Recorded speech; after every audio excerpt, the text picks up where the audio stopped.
my new thing I'm doing. New thing? You've done it for like 17 years. That's true. All right, airplane mode on your phones. Hopefully this is all working. I named it Tabletop Legends episode 30. We don't know. It's 34. Last week was 33. Yeah, but I think it's actually 35 because I think we got behind one. I screwed up the naming. The year is 1990X. Tabletop Legends 30-something. I mean, that's not wrong. Yeah, welcome to Tabletop Legends episode 30-something. We're tired all the time and our back hurts. Tabletop Legends 30? Question It'll be mark? 40 before you know it. I'm Ron Burgundy? What was I trying to do? Music. Hi, I'm Ron Burgundy, and I'm in a glass cage of emotion. Go f*** yourself, San Diego. Why would you do that? Why would you say that, Ron? You poop mouth. I haven't seen Anchorman. Did anybody see that like Birds of 10 Prey years. movie? No. Somebody But gave I me lo- crap because I hadn't seen it and wasn't planning on it. They were like, "What? Didn't It's it just getting come great out? reviews." I'm like, It is getting great reviews. I like how they That's changed cool. the title of it after it came the out. last movie that Harley Quinn was in was The worst movie was ever made. Suicide Squad, which is the worst Yeah. movie of this or any era. And they waited till it came out to change the title of the movie. I just like they're still like re-editing Cats. Yeah. They're just like. Can we resubmit They're the like, It's not even- if we fix the fact that we forgot to Yeah. CGI out that guy's watch, maybe people will come see it. It's not even... Because that's you the can't problem with even- the movie. You can't even go see it It's anymore. actually making it less likely. I that people tried can to go see see... it. A group of friends and I... Less of a fever A group dream. of friends and I tried to go see it, and there literally wasn't a showing within like 50 miles. And this was like 2 weeks ago. So you can't even see Cats if you wanted to. And that came out, what, right before Christmas? Yeah, I think so. It came out, I think, right after Star Wars. I just can't wait And for that was Sonic to middle of come out December. and for that also to bomb horribly. It is out today, Oh, is it? I believe. No, it's Friday. Oh, it's Opens Friday? Valentine's Day. Oh, yeah, because nothing says Valentine's Day like Gotta go fast. anthropomorphic Sonic feet. Seems counterproductive. I have plans with a group of my friends to go see it on Friday since none of us doing anything better. I believe my. You sure you don't want to just sit around and Poke my own eyes stab out? your own eyes out? Because that seems Well, it's like like, I'm hoping, like, going into it, hoping for it to be just the worst. Well, they It's got rid gonna- of it's the gonna people be teeth, fun. right? They Yeah, they get rid of redid the people. whole Okay, so that was important. They just opened up Discord to like announce to the Discord group that we're going live, and the last thing on there is still Charles Entertainment Cheese from last week. Charles Entertainment Cheese. A biography. Esquire. Chapter 1. I was born a rat. That didn't work. Did you kickstart the other doggy miniatures? No, I only need one set of doggy miniatures. There is another doggy miniature game. It's like a whole campaign, but they had one that was like a dog, a pirate dog, and I was like, oh man, I kinda just want that one. Pirate dog. Yeah, it was a dog in a pirate outfit. Just find the STL files and find a 3D printing shop to print it. So It's steal like it. $10. Just Apparently, steal if I capitalize everyone trying to notify the Discord, it's like, no. We don't capitalize around here. What are you doing? I think that one finished up today. The one with the pirate dog. The STL files will be online. That's fine. Just look on Thingiverse. My credit card might get dinged. Arcane Eye. Might be. Speaking of Thingiverse, there's a weird issue in the greater dice making hobby with stolen intellectual property for dice. You can get like really cheap Stolen intellectual property for dice. There are apparently artists that have gone out of their way to make really nice custom dice molds, and people in China are making them for like pennies on the dollar and selling them on AliExpress. For We like are still $3. talking about dice. Dice Things that balls. are all the same size and shape. They're selling, And have been for several centuries. but yeah, there's a lot of If like not millennia, backlash with since the Egypt discount actually dice had, molds because they're just stolen D20. intellectual Well, property. Yeah, I was trying to remember. The earliest thing that I could think of was Rome, and I just It's blanked on how history works. It's Welcome nice. to Tabletop Legends, where all of our dice are stolen. And Moses was like, "Okay, I'd like to part the Red Sea," and Gob's like, "Roll a d20." Moses rolled a natural 20 to part the Red Sea, and the Pharaoh rolled a nat 1 to follow him. Yeah, That's, gets swallowed by it. and that's Roll an animal handling religious. for me. Join us next week as we fight off a wave of religious protesters for that comment. This is episode 30 Shmao, because I don't know. To be dubbed later. To be dubbed later. Yeah, I'm gonna poorly dub an episode name over this one. I got lost somewhere along the lines in my YouTube uploading, so we think this is episode 35, but we could be wrong. But you know, no one cares, so it's Episode fine. 72. Yep. Much like the movie Cats, all of these episodes are fever dreams. And will be edited later. And that's then right. re-edited. So, thank you to our sponsors, Marvel Moon Studio, the 8th House, Little Dragon Corp. You can type Little Dragon in the chat at any time during tonight's episode in order to get a link to Little Dragon Corp's website where you can buy all sorts of dice and tabletop gaming funsies from them with a discount code only for our viewers. We will hear more about them during the break, during our mid-roll ad read video. So without any further ado, I think we should jump into tonight's episode. Where we last left the group off, you are in the village of Wolfmaw, in the Kingdom of Honorand. This is the roughly midway point on your journey to the village of Malatka, where Namara has sent you on a mission to find out from the people of that village about an area near their village that they call the Scarred Land, which they have long believed is a cursed and haunted place, but Namara thinks might actually be hiding in Invarine ruin. Since there is no teleportation available to such a remote place, you have been forced to take the long way, the scenic route, the walking path, as it were. You have reached Wolfmaw, where you met up with the person who is to be your guide the rest of the way,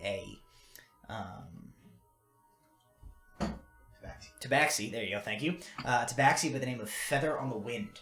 However, by a coincidence of timing, you arrived at the village of Wolfmaw on the day of the Festival of Greengrass. Thus, regardless of whether you had wanted to or not, their custom is that no trading or bartering is done during the festival, thus making you unable to restock your supplies and rations to continue on, forcing you to play my fun carnival games. Well, fun for some of us. Fun for some of us, very unbelievably tragic and heartbreaking for others. We rejoin you guys now as Alar took part in a climbing challenge and came just short of reaching the very pinnacle. Though the village's current reigning champion and their best climber did still reward him with an eagle feather that she had been wearing in her hair. Brahm put on a bit of a show, played some instruments, wowed some village folk. Alar blew out his rectum with spicy food. Walter. No, it was Alar. It was definitely Alar. Totally Walter. Walter. Oh, totally unrelated note. Alar also blew out his rectum. Walter ate some very spicy food and is now having fire poops. And All barons. Nula and Kel, not Kel. Oh, I still have him on there. I gotta take him off there. Nula and Fijit visited with a group of visiting Sindam riders who had brought an unbroken colt to the festival and were sort of enjoying themselves, letting various village folks and festival goers attempt to approach and tame the wild horse.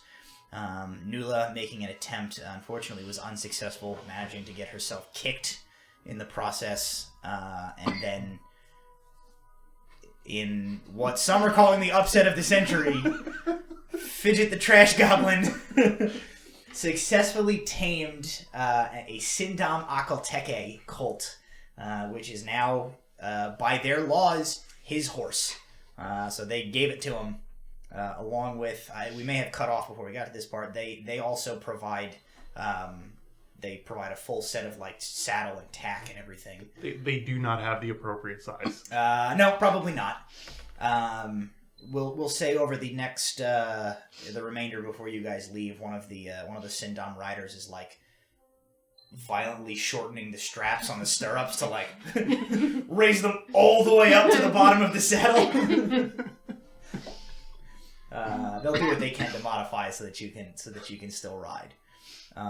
So having your newly acquired horse, which you are taking some time to think about before naming, and the rest of the group now having rejoined all of you, the sun is starting to set on the Festival of Green Grass. You do know that the festivities will continue well into the night. There's a few things still floating around you can look at. You can just kind of enjoy yourselves at the festivities. And at any time you can kind of pack it in, and in the morning obtain your supplies and be on your way. So at this point I will turn the table over to you. You're all... can you hand me my pointer? You are all currently over here at the sort of corral that the Sindom gentleman set up. And the riders currently will say they kind of have Kel's newly acquired horse as they're working on fitting the saddle, and he'll be ready to go for you tomorrow when it's time to leave. Fijit, Jesus, this is gonna be a nightmare. Just go back and overdub everything. Who has the golden D20? I think Fijit. I think Fijit Yes, Fijit definitely has to have the golden D20. Oh, he has 3 natural 20 portents. Wow, what a convenient turn of luck. I, Walter, would like to challenge Alar to an archery contest. Awesome. First, did a climbing thing. Almost got to the top. My butthole's literally on fire right now. Do you want to take this challenge now or not? Sure, I'll do it with rope burned hands. I will also play. Okay. Nula Just because I was think so- I have the advantage over rope burns and fire ass. Those are your tabaxi names. Yeah, Rope burn, and fire ass. I still come out on top with that one. As I pass the sulking Nula, I said, "Scooter on your shoulder." It's okay, the horse will still be with us. Can Scooter make a dex save real fast? No. Alright, well, he has a Morgan gift on him now. He's circling overhead. Wait a minute. No. I'm That's kidding. not how that works. One Scooter's AC, and then you can roll to hit. So I have Please, to... we follow the rules here when trying to have our familiar shit on somebody else's familiar. Alright, Get it together, I sir. will roll for poops, I'm sorry. Where's Graham? He's upstairs. Gotta roll for poop.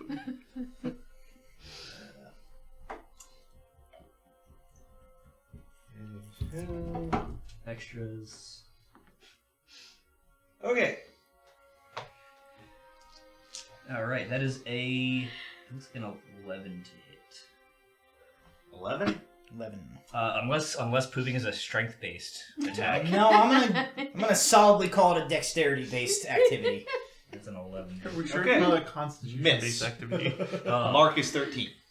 Then it just shits on Nula. Like, definitely doesn't hit Nula if it didn't hit Scooter. Well, what a fun diversion that was. Wait, was he successful? He got missed. I don't know what happened. But he was on Nula, who's a There's a lot much of bigger birds. target. There's a lot of birds in this area.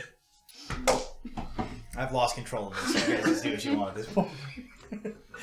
Loot! Bob throws a flaming trash can.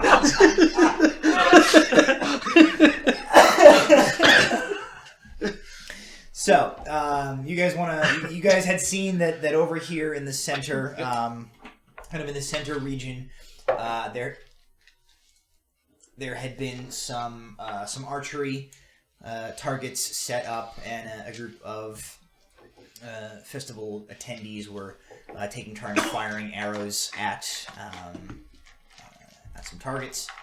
And the three of you are heading over. Sure.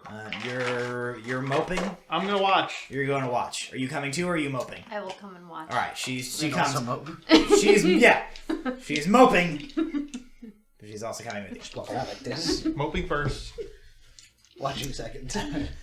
So you guys make your way from the little corral there that the Sindom riders have set up. You travel a little bit south there over to the nearest wood bridge that they have set up crossing the river here to get to the other side, and you make your way back over in this direction, heading towards the archery pitch. As you guys head over, Pats. A villager kind of sees her passing by and puts a crown wreath of flowers on her head, so that she is now pouting. She has like a bunch of daisies like nestled over her horns. And as you approach the archery tent, the archery pitch, you see that there are about a half a dozen people gathered here. Currently, one individual has a short bow and is taking shots at a target that appears to be about 100 feet from him. It is the second target in a series of 1, 2, 3, 4, 5, getting progressively further away. The first one is about 50 feet from you guys, then 100, and then getting progressively further away. The furthest target looks like it's about 500 feet away. It's quite a distance across this field here. There is a rack set up, sort of at the where a mark has been drawn in the dirt. That is the firing position, containing a set of both longbows and short bows that it looks like you can, if you don't have your own, you can choose from. You see some of the folks kind of standing around seem to have their own bows, which they do seem to be permitted to use, but a few that don't.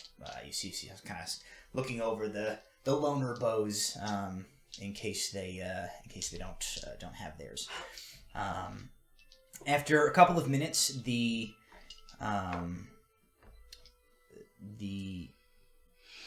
person who is currently at the line takes a shot, manages to hit the 100-foot target, and sort of a cheer goes up from the group surrounding and kind of a clap. And when he moves on to the next target, the about 200-foot one, he fires his first shot, and he shorts it by about 20 feet. It goes into the dirt. He gives out a curse in that Lakoshan language that you guys have heard most of the villagers using. Knocks a second arrow, takes a second shot, but that one goes wide by about 15 feet, and when he misses that second shot, and he returns from the line and puts he was borrowing a bow, he puts it back on the rack, and so moves we off to rejoin. made the first and missed the next one? It looks like from what you guys saw, he made the first target. He hit the 50-foot target. He hit the 100-foot target. And when he moved on to the 200-foot target, it looks like he got, short. He was able to... He missed one, and then he missed a second one, and when he missed two in a row, he was out. Gotcha. And he had to go sit down. Alar... Yes. You have comprehend languages running still? Yes. Okay. So as that individual sits down to watch a couple of his buddies sort of patting him on the back, an individual who seems to be running the event here kind of steps up in front of the line and is gesturing around to any gathered. And you understand him through the magic of comprehend languages as he says, "Would anyone else like to take a shot?" I raise my hand. So the three of you. He says, "Oh, very good."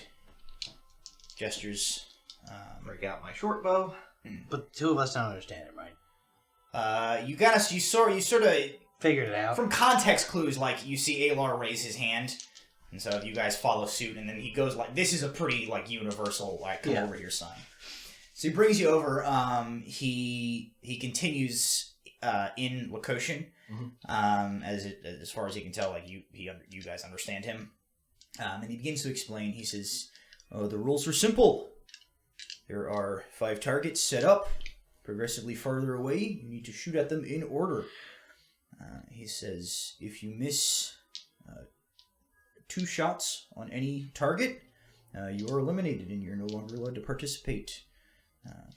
He says, "If you can hit the furthest target, then you are the winner." And he kind of points out, he says, "As you can see, no one so far today has managed to hit that furthest target." He says, "We have a..." Taylor lets out a low whistle as he realizes, wow, that is far. Very far. He says, "There are, just for this occasion, the finest Fletcher in our village has crafted 2 special bows just for this festival. The person deemed to be the greatest archer in attendance today will win their pick of one of these 2 bows." He said, he kind of looks at you, the 3 of you, and he says, "All 3 of you are welcome to try." He says, "But there can be only one champion. If by any means all 3 of you do manage to successfully hit that furthest target, then, well, I suppose we'll just have to have a shoot-off to determine who is truly the greatest archer." And he says to you, he says, "You may go in any order you like, but please one at a time." Gestures to the racks. He says, "Bows are there if you do not have your own." I will lean over and then quickly. I assume he was like gesturing and pointing. I'll just ask, like, did he mention anything about switching out bows mid-use? Do we have to use the same bow the whole time? No. You didn't mention anything about that. Do you mind asking? I don't want to come off as cheating in case I have to switch. He can't necessarily ask him, right? Yeah. He can only You can understand. understand. him. This, as far as this guy knows, you guys speak Lakoshan because you haven't, like... I'll speak in apologies. My spoken Lakoshan is really bad, so I don't want to subject you to it. Is there a problem with switching out bows since that, when he points to the farthest target, is well out of the range of something like this? He says, should you choose to start with a short bow, you may switch to the long bow if you manage to get past the 200-foot mark. Okay. Thank you. Great. Would like to go first? Let's let Brom go first. He's the least damaged of us currently. All right. That's you saying something. need a short bow? Do you have a short bow? No. Aylar will hand you his. Yeah. Alright, I'm going to make a chart here as we do this. Brom. Walter. Alar. 50 foot. So the targets are 50 foot, 100 foot, 200 foot, 250 foot, and then 500 foot. So after the first one, you'll be shooting at disadvantage with the short bow. Second. Oh, yeah, no, it's... Yeah, it's 80, 320, so... But I can switch out. After you get to the after you shoot at the 200 mark. If you're not proficient in heavy weapons and or longbows specifically, you start losing your proficiency bonus. Like, Who's going first? Brom, you said? roll plus dex. Okay, do you need stats for a short bow here? Yes. You can also just start with a longbow if you want. There's no rule that says you can't. Yeah. So well, then I might as well do that then. Okay. I don't have proficiency in longbow, so Longbow is a martial weapon, so if you don't have martial weapons proficiencies, you'll be you won't be able to add your proficiency bonus to the. Probably not. Oh, right there. sure. Crossbow. Sure. Nope. Yeah, you're Crossbow, not. hand crossbow, longsword, You're not rapier, short proficient with bow. either. Simple weapons is a short bow. Short bow is a simple weapon, so you Okay. could be able to use that. You can still use the longbow, you just don't get your proficiency bonus added to it. Alright. I don't have proficiency even with really any bows. You have simple weapon short bows. proficiency, so you will have proficiency with a short bow. All right. I'm just gonna temporarily add them to my sheet. That's fine. I'll start with the long. So I don't have to math. So what's the stats for that? So you want a longbow. So if you are shooting a longbow, you're going to roll a d20 plus your dexterity modifier. Since you're not proficient, you don't add the proficiency. Damage does not matter. It's just whether or not you can hit the target. So you don't necessarily need damage dice for that. Okay.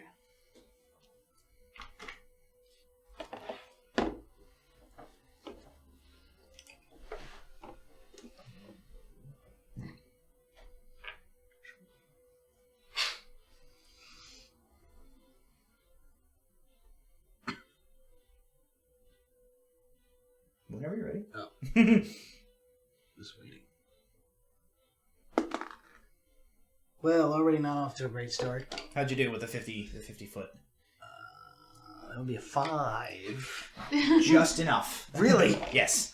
Okay. This gets much harder. So you successfully hit the 50-foot target. You don't hit it very well in the center, but you hit the target, which is all that matters. So there's kind of a polite smattering of applause from the viewing individuals. Dumb stat is strength, right? That's 11.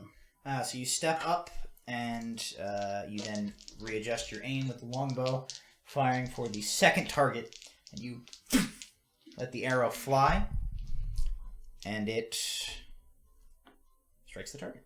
Okay. On like the bottom right-hand quadrant. I'll take shoddily done. Great. That's another 5, which I don't think So that will miss. So you, as you adjust your aim to shoot for the third target in a row, the 200-foot target, you fire and you just don't get the bowstring back quite far enough to get the power, and the arrow lands about 30 feet shy of the mark. 19. On the second one, you adjust your aim, pull back a couple inches further, straining your back to get the little bit of extra power out of that bow shot, and you let it fly. The arrow twangs through the air, and a second later, you hear the solid of it hit. Yeah. Pretty decently right into the target at the 200-foot mark. 18. Yeah, that'll do it for the 250. So you Not to give myself an advantage here, but are you rolling a disadvantage? It's past 150 feet. Oh yeah, you should have been rolling a disadvantage once you passed the Longbow is 150. On the 200-foot one and beyond should be a disadvantage. Okay, so how many? What do you want me to Just read? roll. It was a 19, so just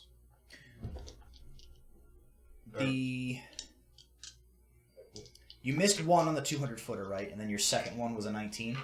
So go ahead and roll another dice there for that other shot. Also an 18 or 19. Okay, so you hit on your set. You still hit on your second try. So now you can shoot for the 250. What was your first roll on that 250 there? 18. An 18. Okay, so roll again and you take the lower one of that. So either an 18 or whatever this is. 16. 16. Just like Christ. you see the arrow hits the very side of the wood target and kind of goes out sort of this way, but it's in there. So you just make that one. All right, 500-footer. So I'm rolling a disadvantage. You are rolling a disadvantage.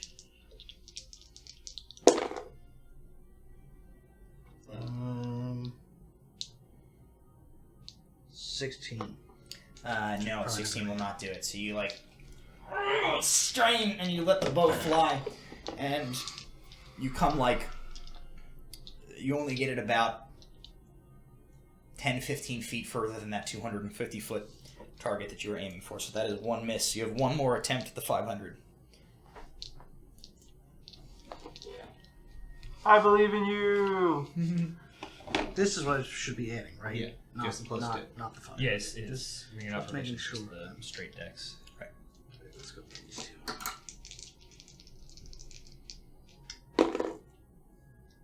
Well, I rolled a 17 and an 18. So you take So the 19. 17. So 19. 19 with my bonus. Doesn't quite do it. You let that arrow fly, and everybody gathered goes as they watch it sail through the air, and it sticks in the ground 4 feet short of the target. I figured I had to probably roll a 20 on the last one. Brahm, that was very inspirational. Thank you. So Brahm, your highest You're shot. saying that because you want bardic inspiration, you punk bitch? You hit the 250 foot. So I'm there's gonna, two prizes, but only one person can win. Yes, and you'll understand why if somebody gets to that. I'm gonna lean into Brahm and kind of I'm gonna stage whisper because reasons, but if you inspire either one of us, we get to walk away with this prize. Alar can use it to great advantage. I don't necessarily need to win this, but I'm happy to win and then give us all an advantage. Who's got the better chances of actually winning it? It's Alar, but horse. Let's see how you do. All right. I think I used burned one, so I have 2 left. So let's see. Welcome to the cheating portion of tonight. I was gonna say, I don't know if you understood. That's the angle we're going for here. Is we're maximizing our odds of being the winners here. That's why I'm probably going to give it to him. Do it. But just say it. I have 2 left after. Well, that's right, because you inspired the shit out of Fijit. Yeah, I did. Yeah, right. All right, so I will. I wasn't there to help you, but it really didn't matter.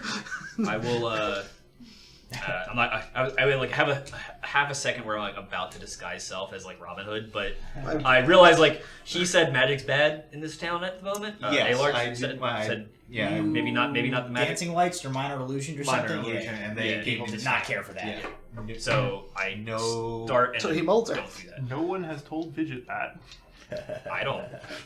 I refuse to tell Fidget that. It's even better. All I'm right. going to take your horse away.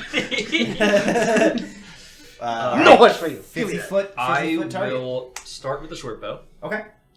and I will start at the 50-foot target. Alrighty. Go ahead and roll to hit. That is a 16 to hit. Easily. Pretty close to center on the target. You strike the 50-foot target with your first go. I am going to take a calculated risk and try the short bow at the 100-foot target at disadvantage. Okay.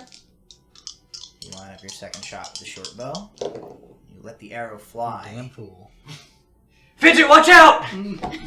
What's your... It's a nat 1. It's my lowest. Shoots himself what's in your the foot. modifier?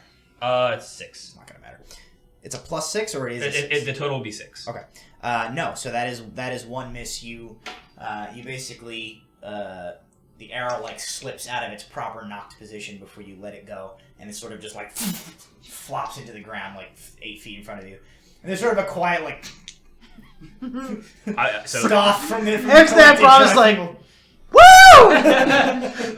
I'm gonna make a very puffy show and try to complain about the bow being the problem, and then switch to the longbow. Okay, switch to the longbow. All right.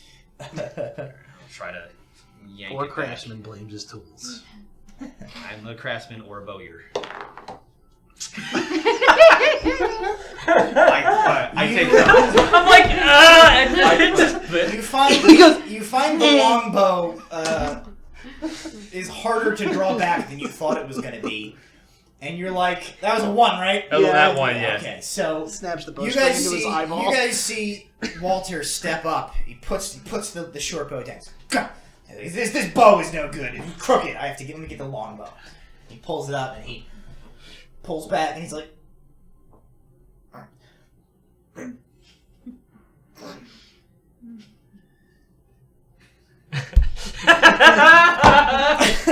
And Fidget, I need prestidigitation ASAP. Walter, go ahead and make me a Constitution saving throw. Can I just intentionally fail it? Because that's more If you want to, you can. Nope. Walter poops himself. My Constitution saving throw was part of that nat 1. That's how I failed. Okay. I will accept that. So he very slowly puts the bow. I am cowboy walking away. Does that count as a shot? Yeah, he missed a second shot. I like to think that he was straight. He was just like. And he just puts it down. I'm just like doing one of these like walking, just into the distance. I don't even know where I'm going at this point. Maybe the river. Who knows? Walter waddles away and you hear Towards the closest bonfire. a bunch of muttering, and even you don't need comprehend languages to hear the muttering of poo poo poo. The gathered tribespeople. Well, Eloy, that's gonna be a tough act to follow. Yeah, that's my coworker. Coworker. That's my work friend. I'm hoping not to top that performance, honestly. Alright. Should not have eaten the fire cherry. I accept these consequences. Alar? Eloy's gonna have I to will. poop himself and vomit I will- to top that at the same time. Yeah, I will look at the targets for a long moment. Look at a short bow. Look at the targets. Steps around the puddle. Yeah. He will. He'll wherever the line is, he will move like 5 feet to the right. Take a moment. Take the do-rag off of his head. Throw it around his nose and mouth. Eloy's been wearing a do-rag this whole time? Yes, we're in the desert. Alright. I have not changed my costume at all. Like, has Sailor been black this whole time? No. It's like, yes, of course. Good. He's a racist. And or Alright. a longbow. All right, no problem. 50-foot mark. So, we have +3. 22. Oh, easily. Bullseye right I on will, the 50 I will footer. give you Bardic Inspiration. Either distant splash. Choose whenever you need. Go ahead. Before you do that, you can do Bardic Inspiration. I need you to describe this to me. How does your Bardic Inspiration work? What does it look like? I'll go, hey, Eloy. I believe in you, and hopefully you don't poop yourself. And I finger gun, and that's my role. Okay. Make me a Magical make a deception thumbs check. ups.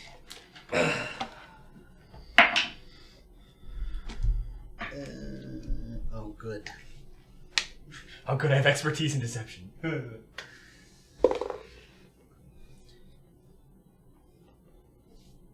Me at 16. Okay.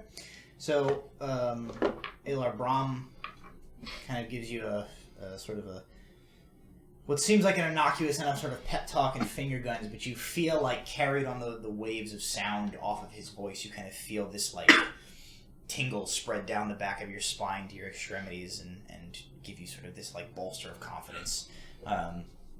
You know what's going on. It does not seem, however, that the gathered Lakoshan tribespeople or festival goers are wise to the Bardic Inspiration. So you may proceed with the 100-foot target. Okay. 16? 16 will easily hit. So again, almost another bullseye on the second shot. Right into the target there. Alright. This one's at disadvantage, yes? This is now at disadvantage. Okay. You switched to the longbow, right? Yes. He's at But it's 200 at 200 he's at 200 feet. feet Oh, now. right. Yeah. Anything's at disadvantage at this point. Okay. Well, that's 5. 5? A 5 will not hit. So you misjudge the distance and you come up about 20 feet short. I'm going to use this dice. You might soil yourself. No, I'm good. It's the poop dice. I'm very, very good. Alright, so... where's Bardic Inspiration at? Do His 1d8. His is a Okay. D8, yeah. Okay.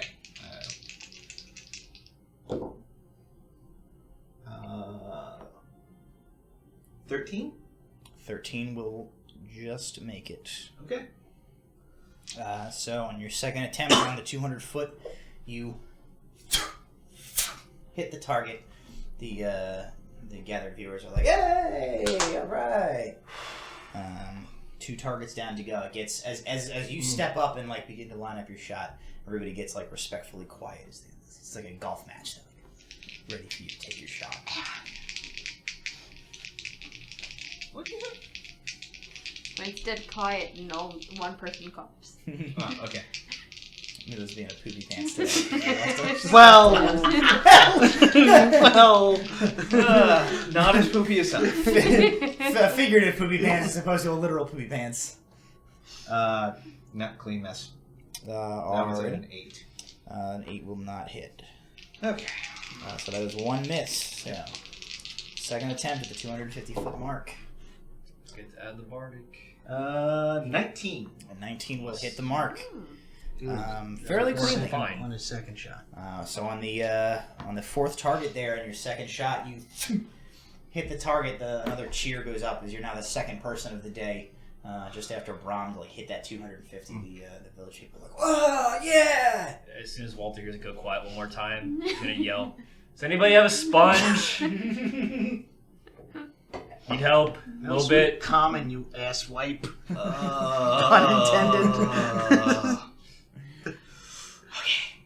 I'm just Just gonna purge that from my mind. 500 footer.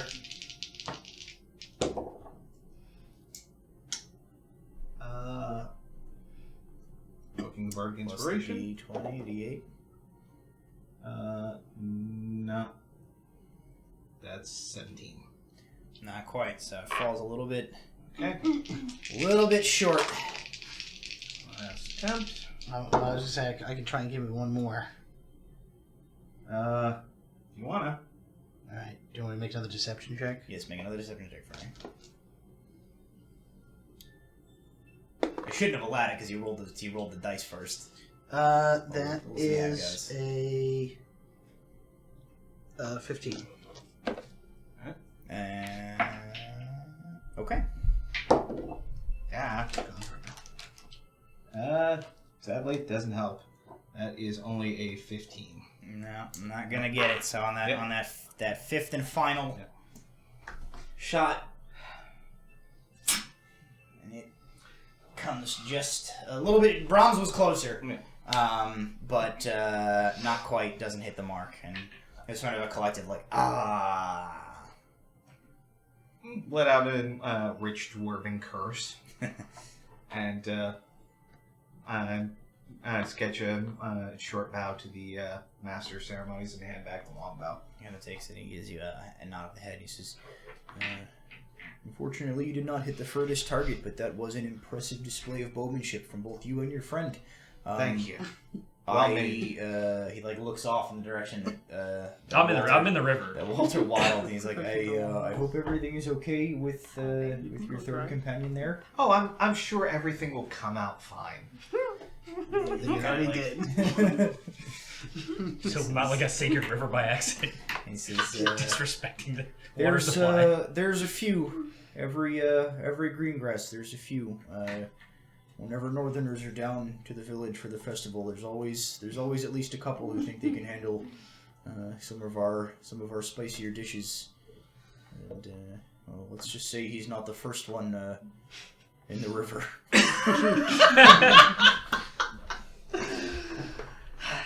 Protein spell. Ugh. There's a lot of silt in this river. I don't understand what's going on. Roll for leeches. Nula! Oh god. As a rule of thumb, we don't wash Come our on. clothes in the river for at least a day after. I green believe grass. in you. You have... I believe in you. And I also believe in you, but I can't do anything more than Yeah, that. I Doesn't will- matter about I it. will It's sit down. bloods. Come on, you are the pride of the Order of the Radiant Dawn. You can do this. Nula. You probably won't poop yourself. Look on the bright side. So what am I adding? So just your do you have martial She is weapon proficient in right? martial weapons. So you will add your 4. proficiency bonus and your dexterity modifier to all your shots. 4. I will add 4. The first one is 1 die, and then after that, it's disadvantage. You have if you're taking a longbow, the first 2 shots are normal. Okay. If you get to the third one, you begin shooting at disadvantage. All right. So Nula steps up after some shoving and pushing and cajoling from the group. Do it for Scooter. 20. Yeah, easy. I swear, if you roll all 20s... Nula, with that 20, you shoot your arrow and it splits Alar's arrow from before. Everybody's like, whoa! Easily. 15. 15 is enough. So in quick succession, Nula just knocks out the first two targets like it's nothing. Disadvantage. disadvantage from now on. So you take a moment to kind of center yourself for the third shot. The 200-foot target. 12. That is enough. So you... Another... Similarly, you're like... You shoot and you're like... Ah! And it just gets like the corner of the target. Okay. We strive for good enough. Ooh, 8. An 8 will not cut it, so that is one miss on the 250. So again, everybody gets quiet as the arrow is released, and as it hits the dirt a little bit to the left, it's like, ah! And they quiet down again, watching as you line up your next shot. Nope. 6. Alright, so now that is 2 misses on the 250 target. Fijit! Oh, man. A polite smattering of applause. Yeah! Oh, are you serious? Yeah, do it. You won a horse already. I mean, I'm a trash goblin. I have no dignity. As he goes to step to the line, ALR's eyes go wide for a moment, and he goes, when it starts looking around, runs off, speaks very quickly with someone, comes back with a stool of some kind. Yep. Huh? You're gonna need this because he's pointing at the longbow, which is probably 2 feet taller than you are.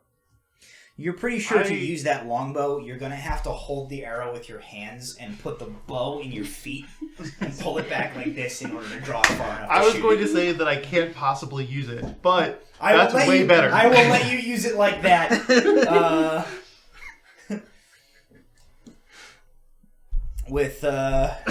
You mean you're already going to be shooting at like severe disadvantage? I'll say all of your shots are going to be at disadvantage instead of just the last. If they weren't. He's already burned all those. He doesn't have any more. No, this is. He just has the golden. He just has one golden D20. That doesn't help with disadvantage. Yeah. That's true. It doesn't help with disadvantage. Yeah. Otherwise, we would have burned that already. Okay. Here's hoping that I just fail the first one twice. Double nat 1, do you launch it away? Is that a... That is Just a wasn't 5. Was it 20 then? just hits that. There's a 5 and a 20. It was a 3 and a 20. Fidget. So, like a sizable crowd is now beginning to draw as this 2-foot tall goblin begins Please to tell me that operate some of along the with his Syndom feet. come by. What's that? Please tell me that some of the Syndom are walking by. Sure. A couple of them are like, we'll say they're sort of like, you can see them on the far side of the river, like beyond the fifth and final target, just like watching. Just like, looking shoot over this me, bow, like, they're just floating. like, If you win this, you're gonna be their new god. yeah, Fidget's off the show because he's gone to his own spin-off. It's gonna where be he's like, where he's the chieftain of the Syndom. It's like when the Ewoks think CPU is a god. They put him on a chair. I am very close to just declaring victory and walking away.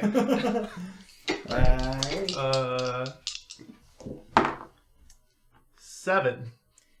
No, that is a miss. So you kind of like, and the bow sort of wobbles in your feet and goes a little bit wide. You don't miss by almost much. as a small child.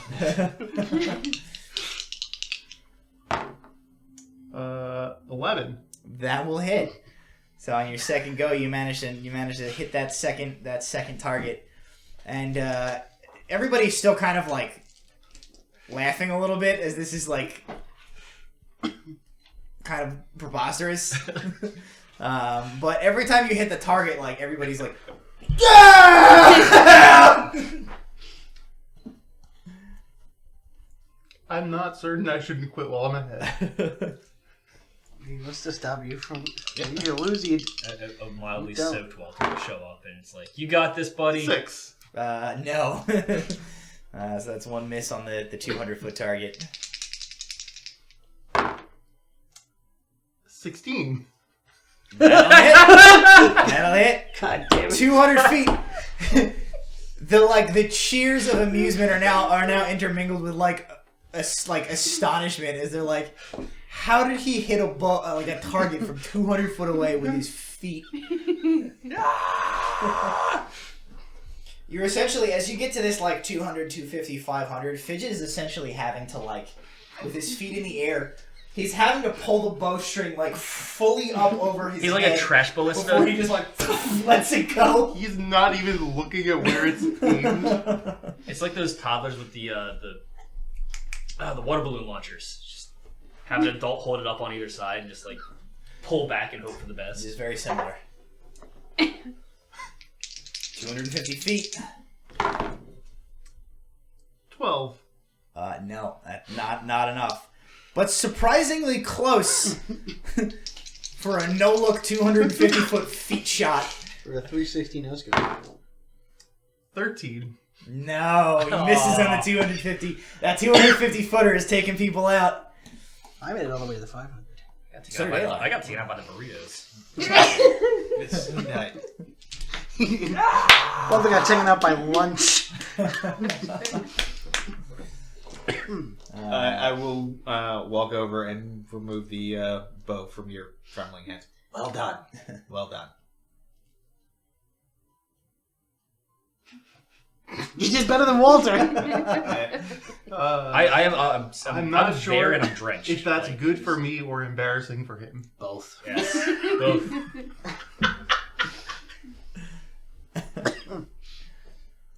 Alrighty. Everyone has failed at the archery challenge, Yes. but good fun was had by Did all. we do all the carnival games? Or is there anything else? I think you Wait. have done everything at this point. We haven't played Shank No the Midget one made yet. it to 500, but a bunch of people made it to 250. So is there a shoot off? No, we both made it to the 500. We just missed the 500. Yeah, no. If more than one of you had hit the 500, there was going to be a shoot off. Someone does have to hit the 5. Nobody Yeah. made the 500 shot. But no one total out of the whole. Nobody thus Event. far. No. And if nobody None does, of you, none of the villagers. Like the prerequisite for the prize is like to be you got to hit that 500. Oh, okay. And then if more than one person does it, then there will be a shoot off. Gotcha. You did archery. You have not done there is you did see a fighting ring, like a bare knuckle brawling ring. Nope. What's these marshmallow paws? Other than that, you have done want to do everything brawling? there was to do. Do you need to get in a fight? I'll do some brawling. All right. I will do brawling. Do you have Fidget is a terrible influence. my unarmed strike does 0 damage? Well, I think that's +5. My Oh, right. arm strike Because- probably Really? gains them hit points. Well, it's because I'm a half-orc. Gotcha. All right. I will happily watch. My marshmallow hands cannot do any damage. So Are you still in the river? no, I'm here, just wet. I feel like Walter might be able to win a bare knuckle brawling bout by like Nobody wants to he touch just, him. like poops himself in the beginning and everything's like. Touch it I mean, if like we could use magic, I do have a spell that is technically a melee spell. But Fling poop. that. Uses Mage Head That to is fling feces. Not a spell. You got catapult, Walter? I do not have catapult. You don't have catapult. Because I bet Just wait I till- bet your poops are light enough to be flung with the spell catapult. I don't know. There's a lot of burrito. That is a thing that I should not have said. As my Wednesday game definitely has a character that has access to that spell and is an entire party full of trash goblins. Just wait till 6th edition, where fling poop is a home spell. No, it's not just a spell. There are class features. It's a lifestyle. Xanathar's Guide to Even More Things. Fling poop. Alrighty. So you're heading over to the fighting ring there. Okie dokie. So you go over, and there are a number of individuals staying around here. Primarily men, few women as well, kind of gathered around here. All of whom are wearing fairly lightweight clothing. Most of whom have their shoes off, like shirts off, hands wrapped with like strips of cloth. There is about a 20-foot diameter circle has been like scraped into the ground. And there are, as you guys approach, there are currently 2 individuals in the process of a of a fight. It is another half orc, like Brahm, though Brahm is a little more like kind of burly and like top heavy. This half orc is much more like lean and kind of wiry, and then a female human who has easily a foot on this half orc, which is saying something, and is pretty muscle bound. They are sort of grappled in like a lock as you guys approach, sort of struggling back and forth, trying to get the upper hand on each other. And as you guys approach, sort of join the crowd around the ring, the female sort of shifts her weight and throws her opponent off balance, and manages to sort of plant a foot in among his in among his legs, and twists one of his arms and performs like a judo throw, and just like throws him over her shoulder, and he lands outside the circle, just like on his back. And the crowd around the ring goes like, "Ah!" And he sort of like slams the dirt.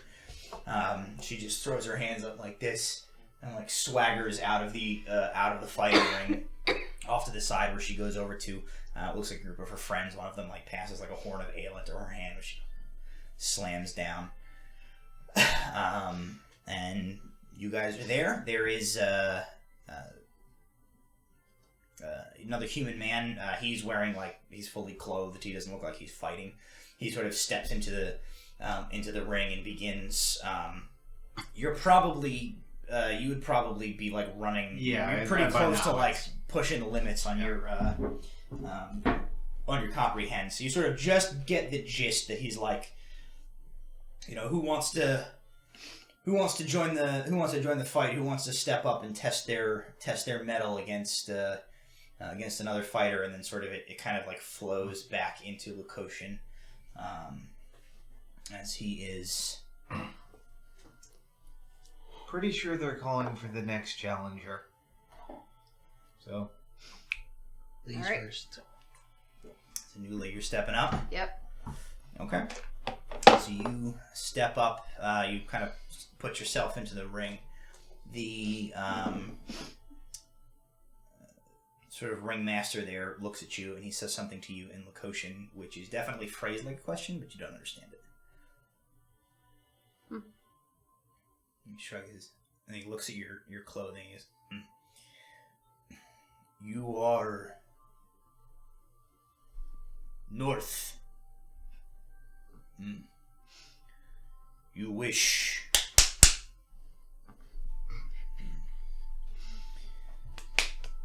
He says, he appraises you. He says, "Maybe you tough. Not think tough enough for challenge champion. You fight.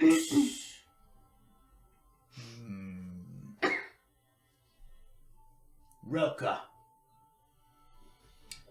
And the woman who you just saw huck that half-orc guy out of the ring kind of like steps up and looks over you.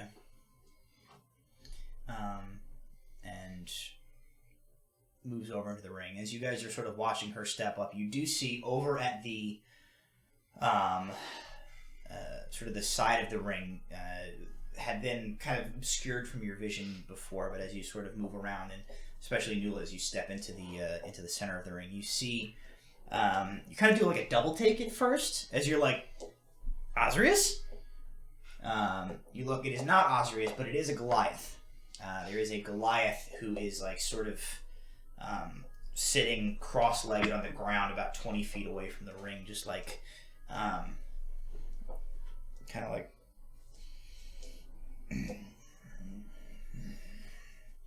he does have a number of like his nose looks like it's been broken like within the last hour. You can see there's like scrapes all along his his sort of hands.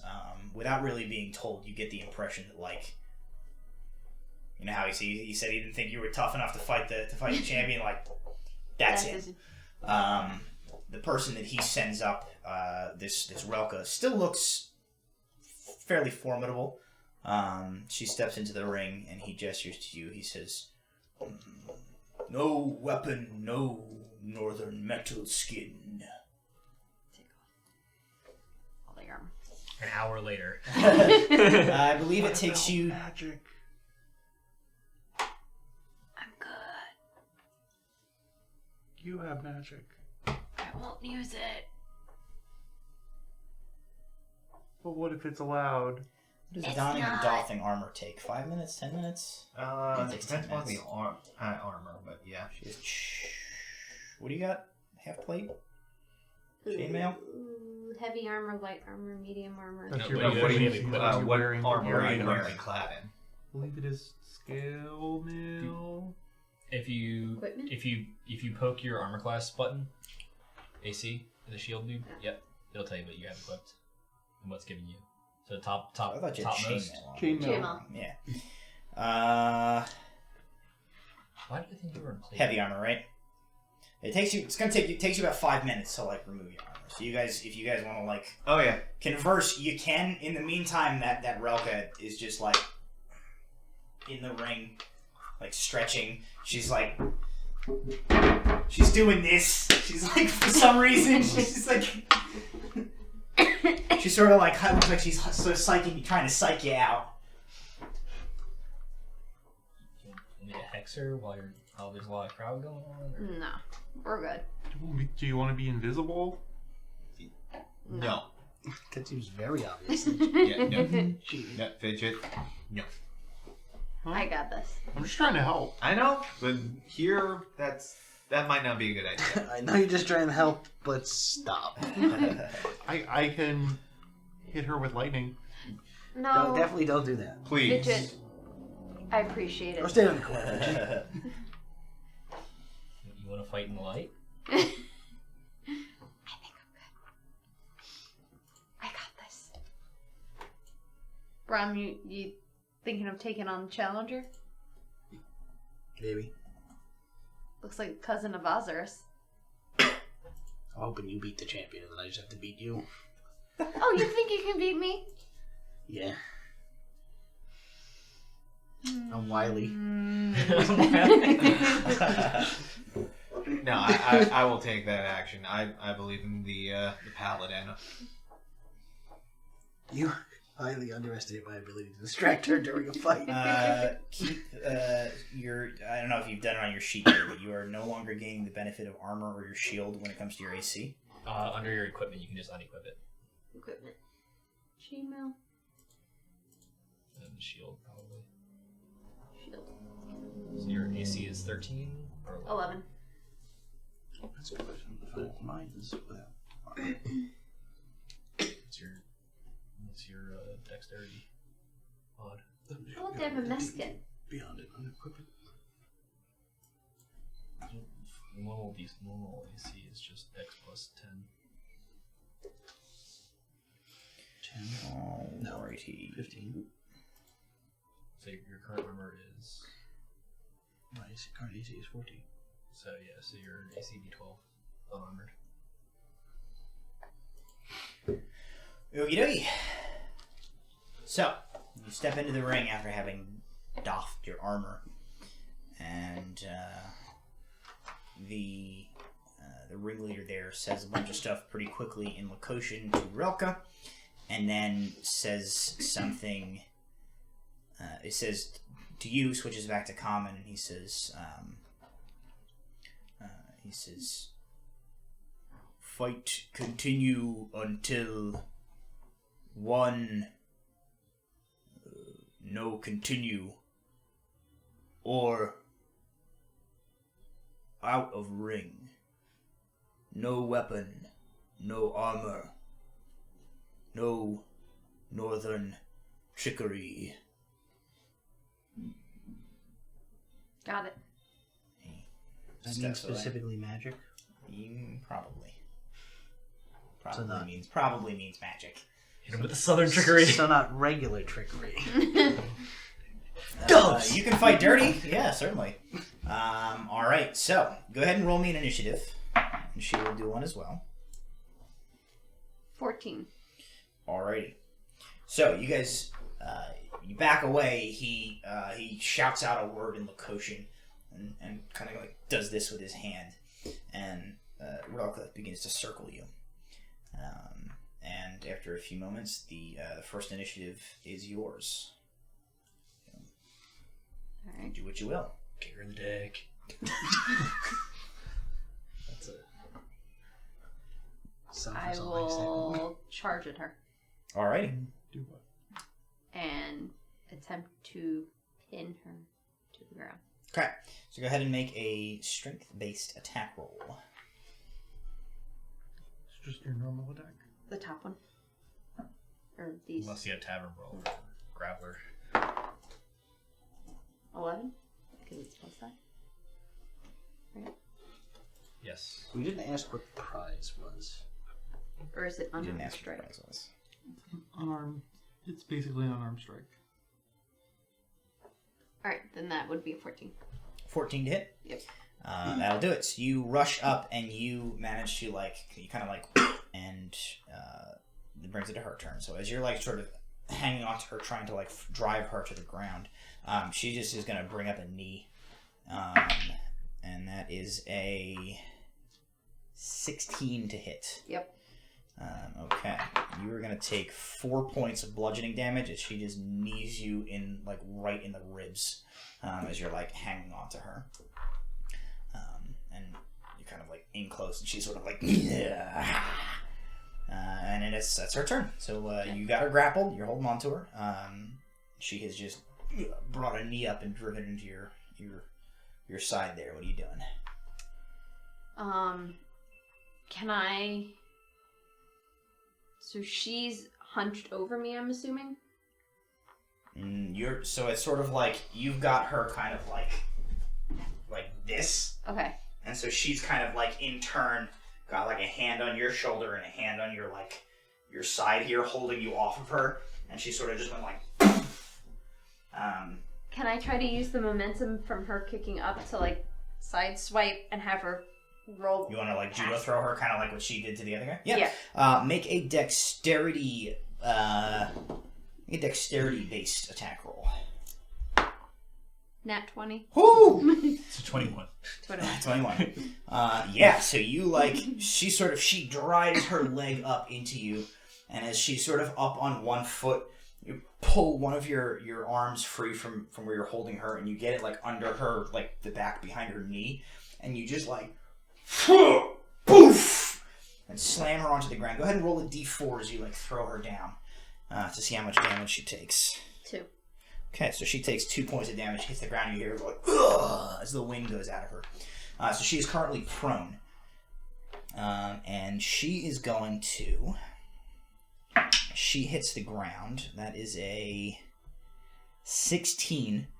Rather than stand up, just from the ground, she sort of does this she kind of does a helicopter with her legs spinning on her back. And she kicks into the side of your knee. I need you to make a let's call it a strength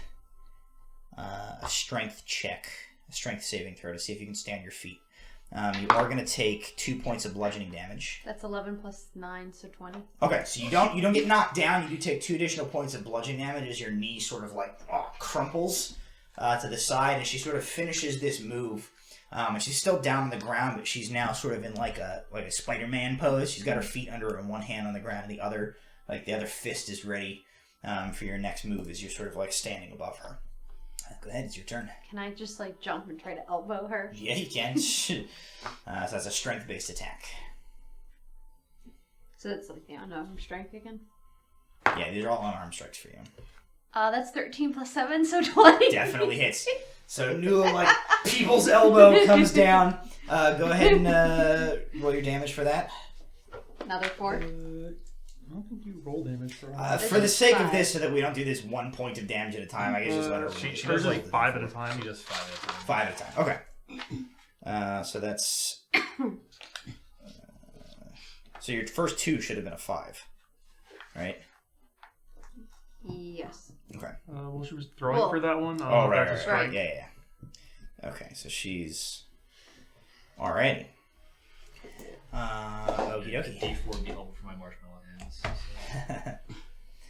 So you are now also prone as you have like elbow dropped Relka. She comes up and she is going to 22. Basically just like you come down, you hit her, she was like and then rolls over and just like with the momentum of the roll just like punches you right in the face with her like just closed fist into your nose. So you're gonna take 6 points of bludgeoning damage. And you are now like, you're sort of on the ground. You're not like necessarily laying flat, but you're sort of down on the ground. She's kind of like hovering over you and has just like punched you and is pulling back to punch you again. Can I just both feet kick up into her gut? Sure. Hit. That's a 9. No, so a 9 will not do it. So you sort of like kick up and she just like catches your feet and absorbs the blow, sort of driving herself back with it, and then is going to turn around and she attempts to like, she like takes your feet and she sort of like spins. It seems like she's trying to like almost flip you over so that she can like wrestling move style get one of your legs and like pull it back. But she doesn't seem to be able to like shift you properly, so she doesn't manage to do much more than sort of like she's got your legs grappled right now. And is your turn. Can I like, because I have one leg on one side of her and one leg on the other essentially? Sure. I'm trying to like squeeze and all right, kind of like scissor her. We'll call that a strength. I should have made fancy music for this. 18? Sure. Okay. Pretty sure Mortal Kombat music is public domain now. Is it? No, don't get us demonetized for it. Is it? I mean, fair use might cover it, but No, I think we could get away with a finisher. Go ahead and roll damage. Or I guess we're not rolling damage, It's right? a You did 5. another flat 5. I think we're supposed to be able to have like 9 seconds or something. There's 9 seconds of Mortal Kombat over and over again. Oh no, not over and over again, like 9 seconds and then I see. it has to be over. Alrighty. Alright, so you basically like chop and then like throw her. She comes slamming down to the ground a second time.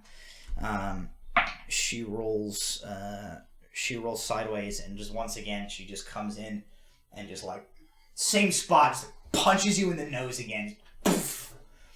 Dealing another 4 points of bludgeoning damage.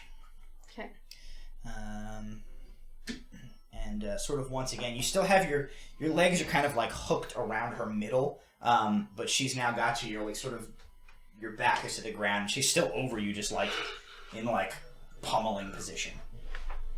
And it is your turn. Can I like to almost like pull her towards me so she falls backwards? Sure. Make another dexterity check.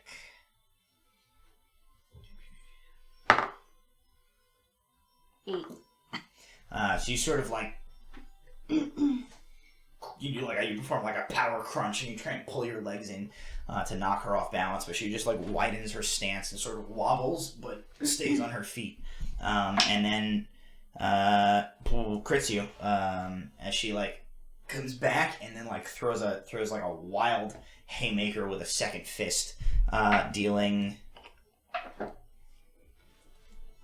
9 points of bludgeoning damage. She just punches you again, like she just like keeps going right for the face, and is still sort of on top of you as you guys are grappled into each other. But it is your turn.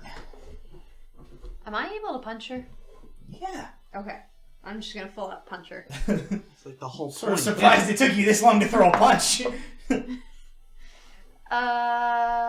13. I will hit. It's 5 damage. Alrighty. Do you get 2 attacks? Do I get 2 attacks? Yeah, multi-attack. Okay. Then I will attack again. That's a good question. Does she get multi-attack? 16. She does not. 16. Yeah. Also hits. Another 5. All right. So you from the ground, you sort of just like you throw 2 quick like jabs up into her, which right after her like her wild swing, she's not really in a position to like block, and you just takes them both on like either side of her face and reels back like. So now she is going to attack recklessly. Give herself. How's she looking? She's definitely like. You can see like her cheek is already starting to swell, like where you just punched her, and she's pretty dirty and kind of like beat up. But you don't look like you don't think you have her like on the ropes or anything like that just yet. It's time for a Dragonborn surprise. Even with advantage, she's not gonna. So she like as you hit her, she goes like, "Argh!" And she takes these 2 like wild, miscalculated swings down at you, and you're able to just like put your arms up and block both of them. She does not manage to hit you. It is your turn, and since she reckless attacked, you now have advantage against her until her next turn. Alright, let me grab a second time. Where's the second? I gotta feel like critter twice.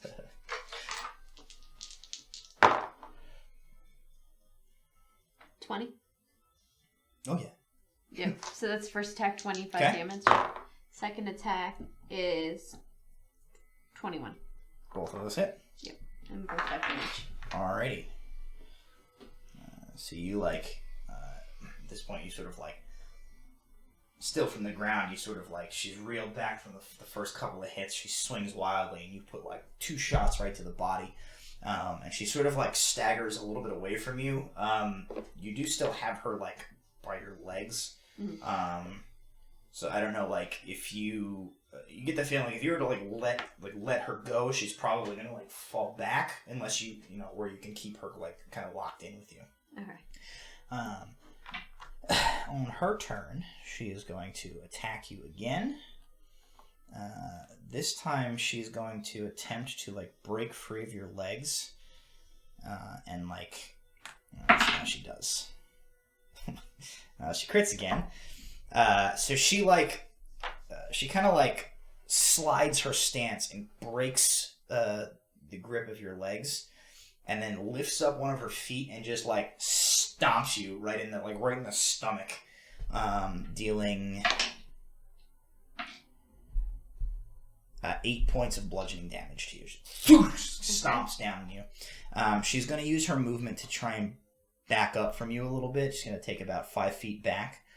So if you want to take an attack of opportunity, you can from the ground as she sort of like shuffles back to reset her stance. 19. That'll hit. So you punching or kicking? What are you doing? Another punch. All right.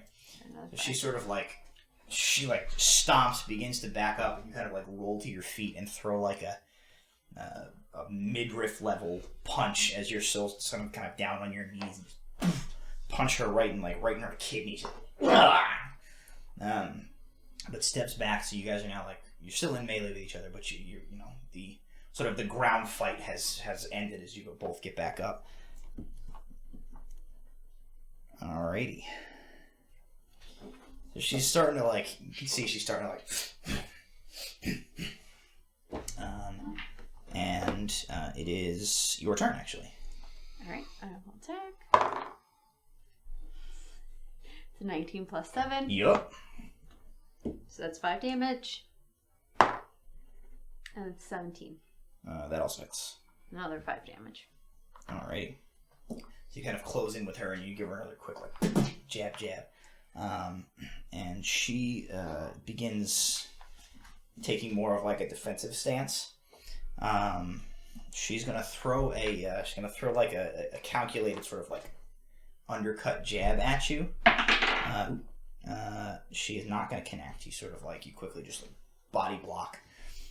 She's going to continues to like back away from you with her fists raised. So you can attack of opportunity again if you want. Yes. She's going to back up another 10 feet. 17. That will hit. That's another 5 damage. Alrighty.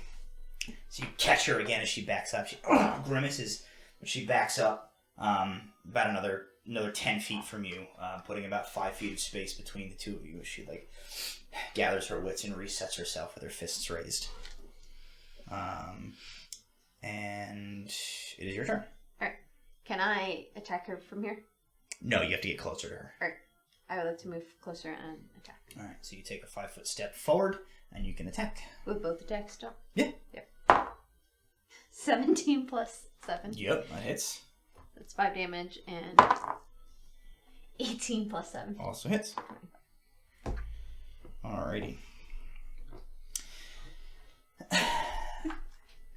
Work out that aggression! You punch her, you get her once in the ribs, and you see her, like, her guard slips, and you take that opportunity, you just, like, swing, and you punch her in the neck. She's like, "Ah!" And she sort of staggers back from you. She comes back up, and she's going to 13, so that will connect. I need you to make a contesting strength check against her. Strength saving throw? Just to check. Just check. I'm just gonna yell. 15? If you win, you might get a pony. Walter yells that. Unfortunately, you are not quite prepared as you sort of like, you're like punching her, she's backing up. You throw this punch, she like, ugh, and then her head snaps back forward and you see her go like, as she just reaches forward and like grabs under your armpit and then goes, whoa, and throws you over her head, and you land on your back out of the ring. Ponies are cursed. Gonna go over and help Nula to her feet. You did good. You want to go steal a pony? She, as like they're helping you to her feet, you kind of look up, and Relka has like approached, and she's like, she looks at you and she goes, you, and she like holds out a hand to like, shakes. She says, you fight good. And she then like hobbles off and goes and sits down, and her friends give her another thing of ale that she like throws back, and then just like you just see she just lays down on the ground like lay on hands to stun on the haters. Should I zap her? No. She's almost dead. We got it. No. No, zapping. Emma, let's get you back over to the cart so you can heal yourself up. Shouldn't I watch Brom? No, I'm good. She's almost dead. It's fine. You got it. I got down to 8, by the way. she was down to 5. Oh. Well, maybe I will fight her. 5, you say? I can do no points. When it was clear she didn't think she was gonna like beat you, she was like, "All right, I gotta keep backing up until I can try and ring out her." Come on, Rob, you got this. Well, you're not gonna fight her. I don't know that for I'm sure. going to attempt to ask the guy what is the prize. Because if it's not anything I don't even How are you want. miming? Oh, he kind of speaks comments. He's like, "What is the prize?" He says, he says, for most strong.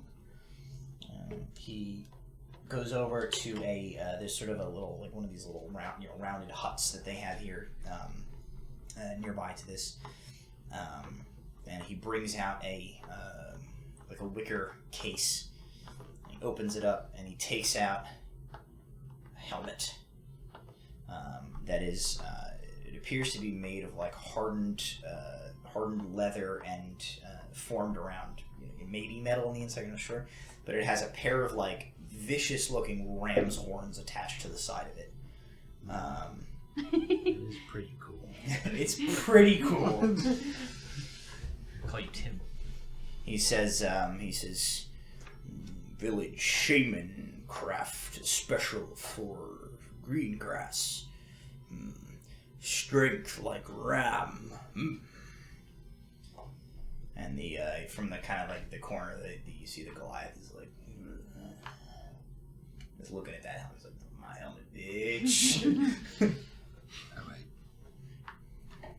I guess I'll fight. Okay. But I want to fight the champ! Make a persuasion roll. What are you wearing at this point, by the way? Are you still in your Colonel Sanders outfit? Yeah. Okay. Alright, make a persuasion roll. Forgot about that. It'd be a 20, not natural.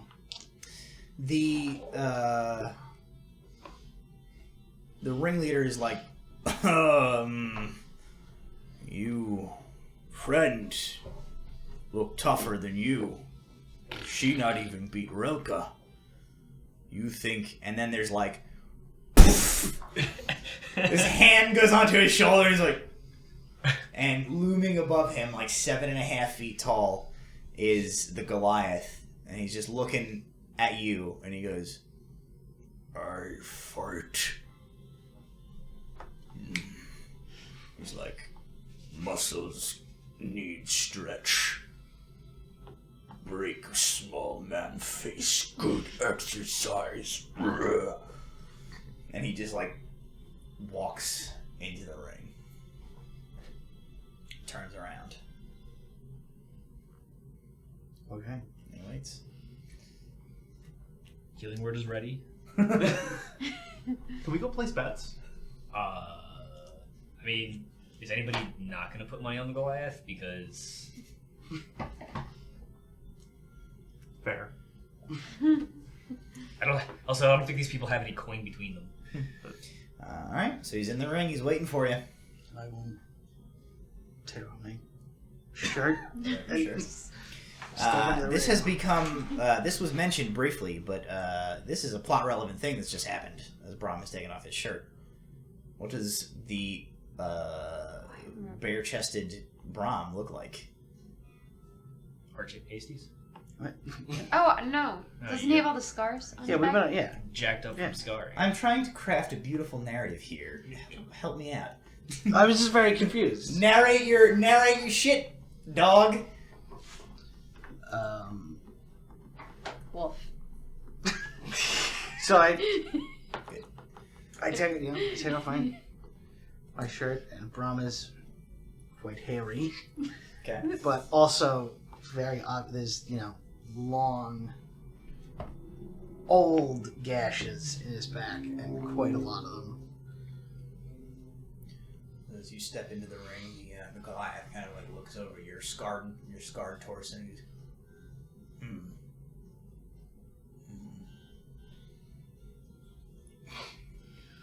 One for free. And he just stands there like this. So go ahead and roll initiative.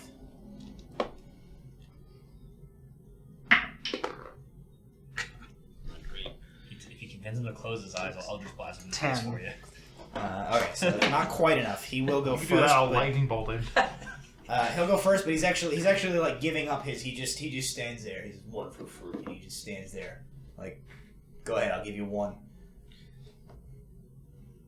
Do I want to kick him in the balls this You early? absolutely want to open this up with the I have best helped you out. possible I've salvo. removed the paladin from the situation, so she's not going to be chastising you.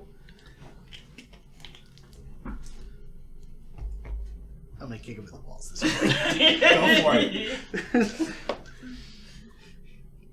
Look, if you can't break his ball AC, just walk out the ring. Testicular AC.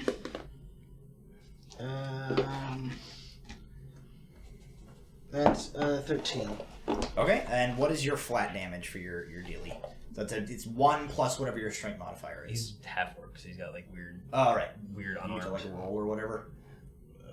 Plus 3 to hit and 1 bludgeoning. Yes, it's 1 bludgeoning. Yeah, but don't you get... Oh no, That might be under like traits or whatever. Oh. Traits and features. are unarmed strikes considered weapon attacks, just without weapons? Yes. It's like it blades him. It's like it blades his dick.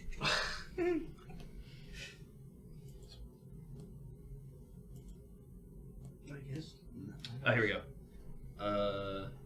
You call this Endurance? Yeah. Oh, and savage attack is different. Oh, okay. Never mind. Will. So you do a whole whopping. It's one. Yeah. It's, One. oh, because you have a 10 in strength. So yeah, you do like 1 + 0 strength modifier. How much damage do you do? 1? Yeah, I think Okay. that's the consensus. He just stands there, and you run up and you go. And it sounds exactly like that, doesn't it? And he dies. You win. Let's just make this. He goes like. And he just goes, come on. And he's gonna attack you twice. Don't forget about your relentless endurance. So the first hit. Is it critical? The first hit's a 12, which I believe is meets your armor, right? Yeah. Okay. So for the first hit, you're gonna take 8 points of bludgeoning damage. The second one is a crit.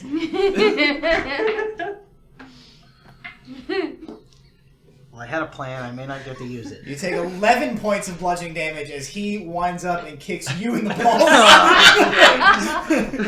So he goes, come on, and then he goes, and as you reel back, he just winds up his leg and goes, poof, and you come like 1.5 foot off the ground. And then as you like hit the ground, you go, ugh, he sort of like steps back and goes, okay, now fight. And it's your turn again. Okay. Shouldn't that be more like? I'm gonna. Where exactly like are we positioned to the ring at the Like, moment? you're in the center of the ring at this point. I'm gonna like ever so sneakily take like back up as much as I can. Okay. And I'm going So to. you're taking the disengage action because he's gonna punch you if you try and back away from him. Where like he's like right in my face. You're in melee with each other at this point, in the center of Okay. the ring. I'm going to hold my action to attempt to, like, when he's going to swing at me, I'm going to try and dodge and shove him. Okay. Alrighty. Then on his turn, he's going to step up and swing at you. So you want me to make a check? Make that a not the dexterity. This is a different game. Dexterity check. Dexterity based.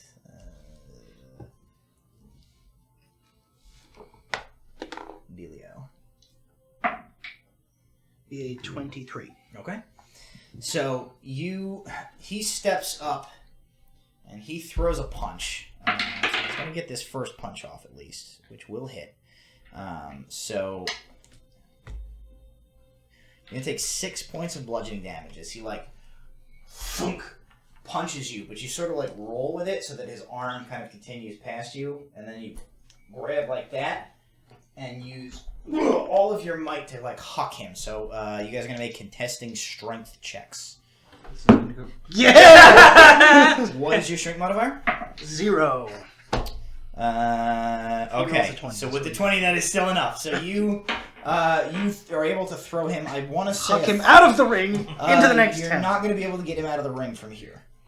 Oh. How close to out of the I ring? did is what he? I could. You can get it. You can throw him 10 feet. How big is the But ring? it's 20-foot diameter. So you can you throw him, and he is now at the edge. Okay. And it is My turn? your turn. I am going So to he sort of gets back full up. on sprint and throw everything behind knocking him out of the ring. Alrighty, roll Superman punch. to hit. Sorry, if you Superman punch yourself out of the ring. Honestly, 15. your icon is probably. That'll do it. Go ahead and first roll some damage. Well, doesn't it Or just you do just do a one flat of the, one, right? yeah. Alrighty. Okay, contesting strength checks again. Okay. Wait, I usually have better Natural 20!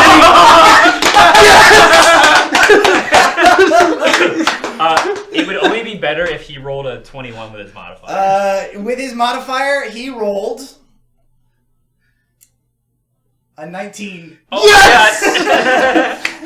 You run up, and he looks up. He's like,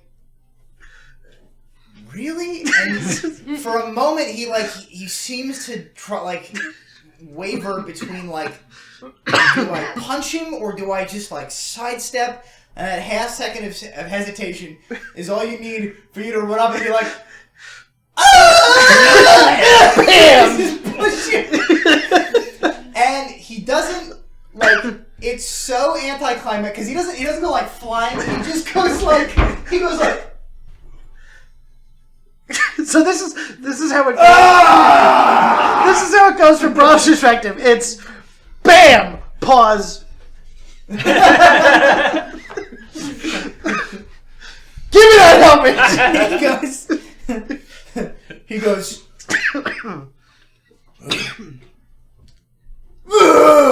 And he winds up. He's gonna try and punch you again. He does hit. 2. So he hits you twice. He crits one of the times. Think they'd okay magic with him being a sore loser? I was gonna say, depending on how this goes, I might Eldritch Blast him 40 feet away. Yeah. Let me give you the damage here, and then I'll tell you what happens.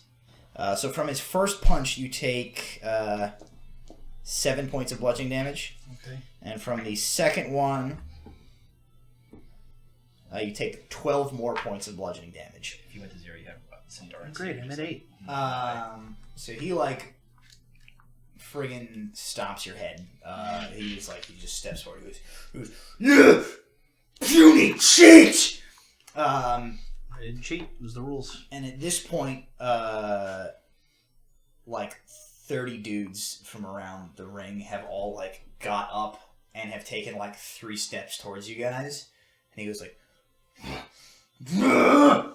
and that ringleader goes. I guess this is in Sindom, so you guys don't understand this. But he says a bunch of very harsh sounding things in Sindom to this dethroned champion, and then he ends it with he goes and points towards the mouth of the valley,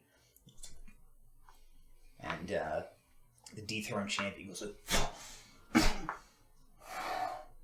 he starts to walk away. He takes 3 steps away. And he turns back and he goes. Turns and begins to just meet us later when I can out. magic the shit out of you. Do it, buddy! He walks away.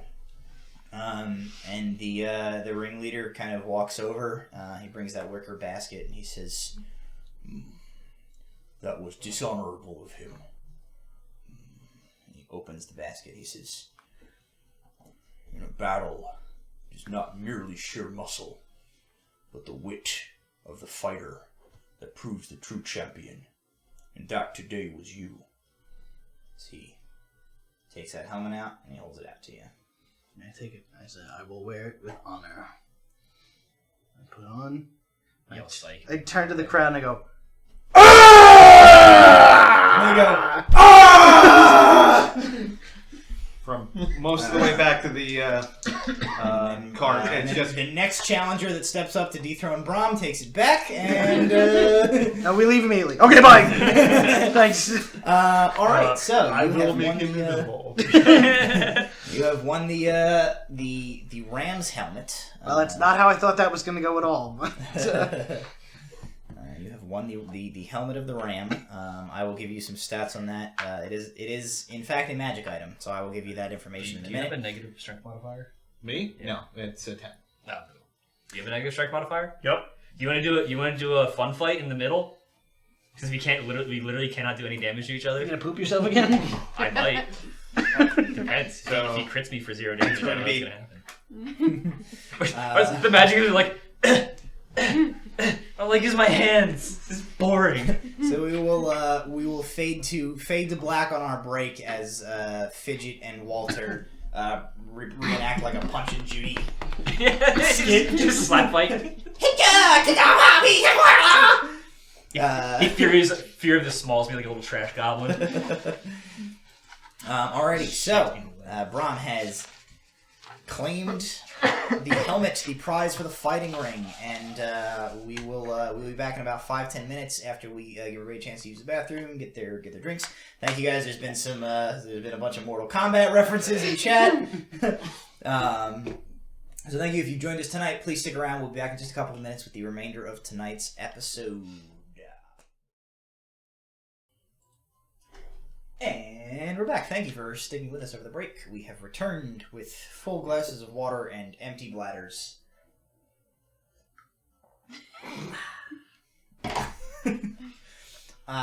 So, you guys have you pretty much done all the mini games that there are to do.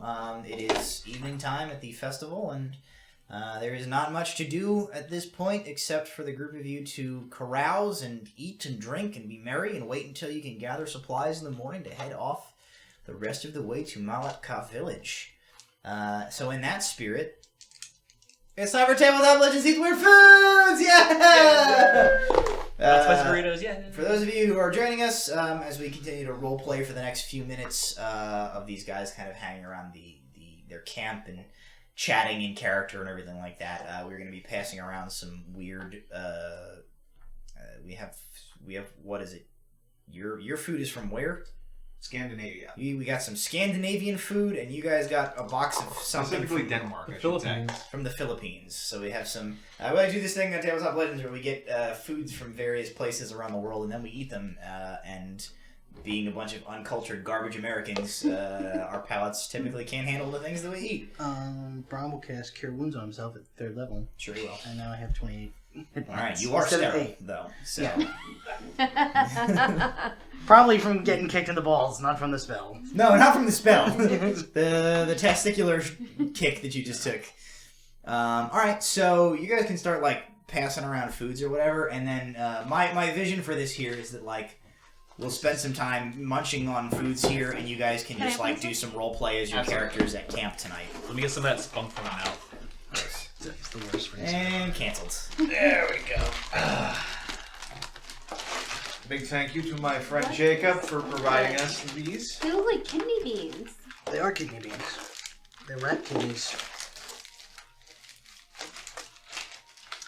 This is something get one called of their mini colors. marker band board. These are all black, so I don't know if that's a good sign or not. They're supposed to be. We're gonna taste one of these over here. What are these supposed to be? This is spunk. Yeah, I won't. That tastes That like doesn't spunk. help. That tastes like spunk. You've actually got the explanation for each of these. Very salty. Oh, Yes. I was like, I've got the explanation. This is in, not a language that I understand. Okay, this is literally just chocolate and coconut. This one's safe. What else is in there? This wasn't helpful either. It just says, yeah, you know this one. It is a very salty candy. Salty spunk from my mouth. Delicious. I had 3 fillings put in today, so this is a mistake. My like jaw is very salty? uncomfortable with this I feel like chili. I don't want the black Yes. one. That one is licorice and salt. Oh, the worst. Yeah, it is pretty much very uncomfortable. Here, have the... It's like a salty mint. Doesn't chew very well either. No. These look like peppermint. What is that one? I can't... I don't know. That is... This what this happened one is there? not bad. I tried to bring off Ooh. This is a- Can I have that to undo This spunk flavor? is edible. It's not on here.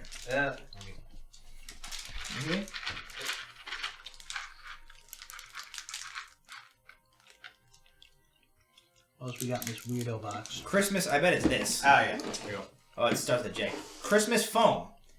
Not very good, but you didn't ask for good, now did you? I No, think I crackers. I think I have to go for Sponge Crunch. Sponge Crunch? I'd like to try some Sponge Crunch. Let's try some. Hey, these ones are actually chewable. I am going to need you guys to move that box away from directly in front of the camera.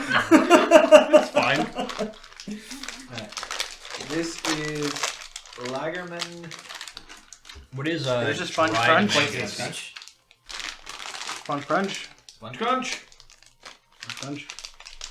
Nah. Oh, not.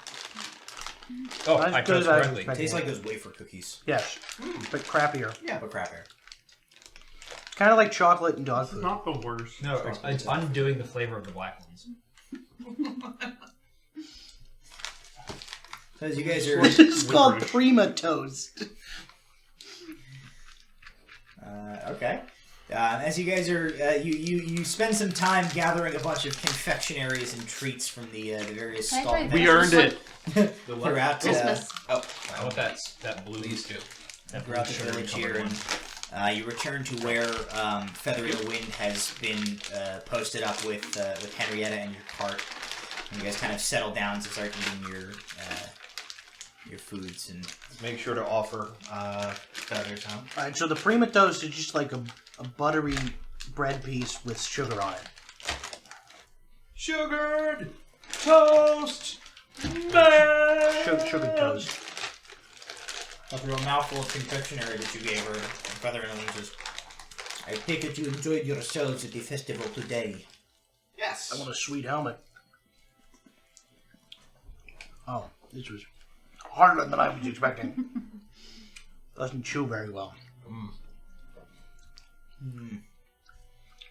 She kind of looks at the two of you, Doesn't taste bad though. and then she looks at your hands, and then she looks at your trousers, and she says, You did not have the best of days, it seems. I had a pretty good day. I've had worse. You want a horse?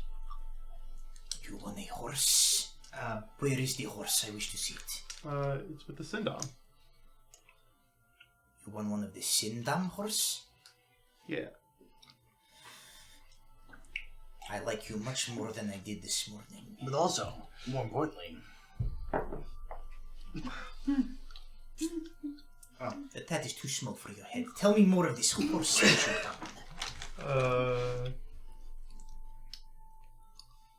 I don't know. It was really.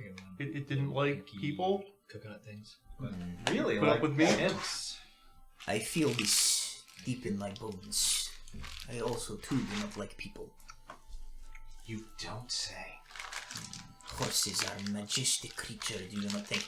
And I should point out that Henrietta has had, like, all of flowers braided into her mane, her tail This over the is course one of the piece. day. so they quake chocolate So burst. how cat-like are these cat people? Does it visibly look like a humanoid cat to me, or does it look like Taylor Swift in the movie Cats? Let's not put that nightmare in But people. like a standing it's been willed into existence? like a standing panther, or like Oh, Christ. Like a Khajiit, right? Like a Khajiit. Like a not garbage version of a Of a cat person. of a cat's individual. She's got cat hands. This is Dried mangoes. not what I expected it to look like. well, So, like, here's a tabaxi. Here's a tabaxi for you. Cool. So- Her fur is much more like. What are you doing there? I'll take a little piece. It's much more like almost like a lynx, kind of like It's not what I brownish expected. This is and the spotted, quake. as opposed to like the one I showed you. There was kind of like a cheetah. I accidentally took a lot. Mango foreskin. Marco, Hold hold on. Oh, right. This texture makes me angry. This is Please the stuff experience. fit Just read what it is. Classic Lala milky chocolate. La la milky chocolate. It's like a milk dud pretending to be a Low in fat though. peanut wafer. Good. Want to try this one? So the reason I'm asking that I'll get there. is as she's complaining about people. I'm gonna say, Here, try that. would you complain about us if we did this? And I'll cast dancing lights to like try to distract her. Lights, as though she were an actual cat. She looks at the lights. She looks down to you, and she goes, I have another primo toast in bed. "I will rip your throat from your neck." I will dismiss the dancing lights. I'm sorry, you reminded me Stop. of a childhood memory. Walter. Sorry, these snacks, I think they're alcohol filled. This What is this? Oh, these are like. So crumbled. This is It's going. like a Tootsie Roll. That's Coffee somebody rolled candy. over with a... Bike tire.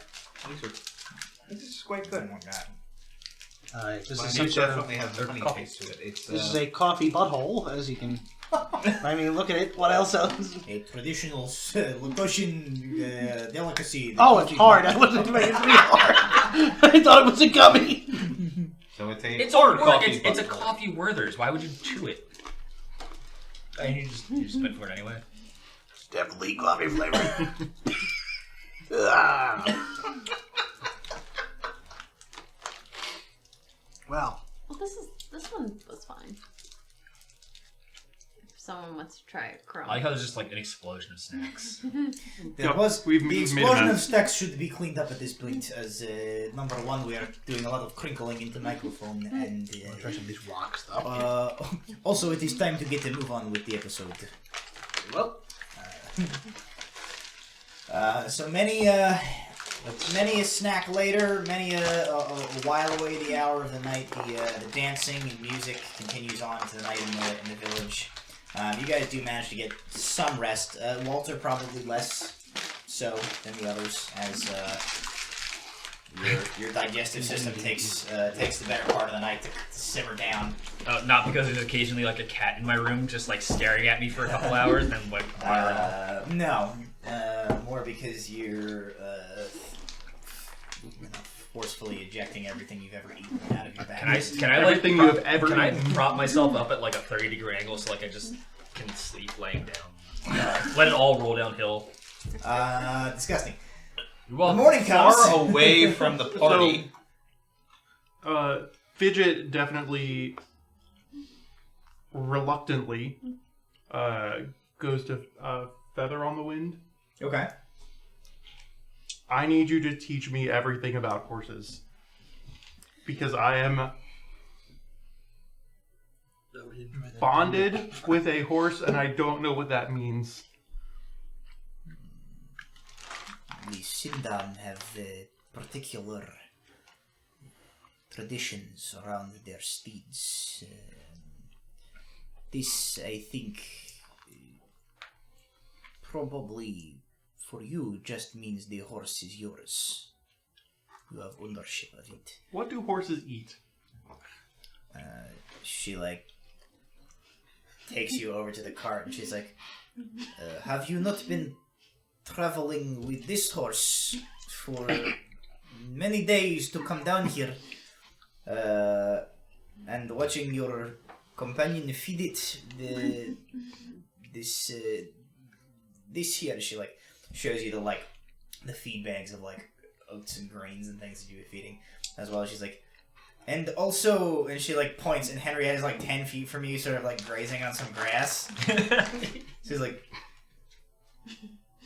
you are perhaps. I've never seen that horse before in my life. She's like, you very quickly get the impression that she thinks you're a little slow. Somewhere Nula's like, oh! It's alright, shake it off, She says, all you should know for horse is they are creatures that have a noble spirit. Treat them with respect. If you take care of them, they will take care of you. There may come many a day when you will be glad to have a loyal steed at your side. She says, the rest, I am not your mother. Learn from the others. She goes about, as you guys are sort of breaking down camp, she says, I will arrange supplies for the rest of the journey. Pack up your camp and prepare yourself. Within the hour we should begin to ride. Alright. And she heads away from your guys' camp. Can I walk over to Fidget? You don't have to ask me, just do it. You have to beat his AC. Fidget? Yeah. I couldn't help but overhear your recent conversation. Which one? With Is it the one that I had with Alar about trying to cheat at archery next time by being invisible? He didn't like that. He thought I would get hit and that would be bad. No, it wasn't that one. Okay. I'm gonna mold Earth and like pop a little chair thing up and sit on the chair and just watch it happen. What a weirdo. Just make sure that you cover your latrine holes. Yeah, it's got to. Yeah, all of the vegetation in like a 10-foot radius of your camp is dead. I couldn't help but overhear that you might need help with the horse. I mean, I don't know very much about them, but Feather on the Wind seems to believe that I'll be able to pick it up real quick. Well, if you have any questions, you can reach out to me and I can help. I have so very many questions. While they're having this conversation, once I'm done packing up my stuff and getting it, I'm going to duck back into the village and trade a dagger for some spices. Okay, easily enough. How complicated of a process is getting the hat changed? Is it something to be done quickly, or Not does it here. take a while? Okay. But the wizards could do it. Hey, I don't like the style of this thing you just gave me. Can you fix it? I know you're like Can you most, tell your shaman most- to make something your better? most sacred shaman made this really special thing, but it looks like garbage. Kind of Can you clashes fix with it? the rest of my outfit. Here.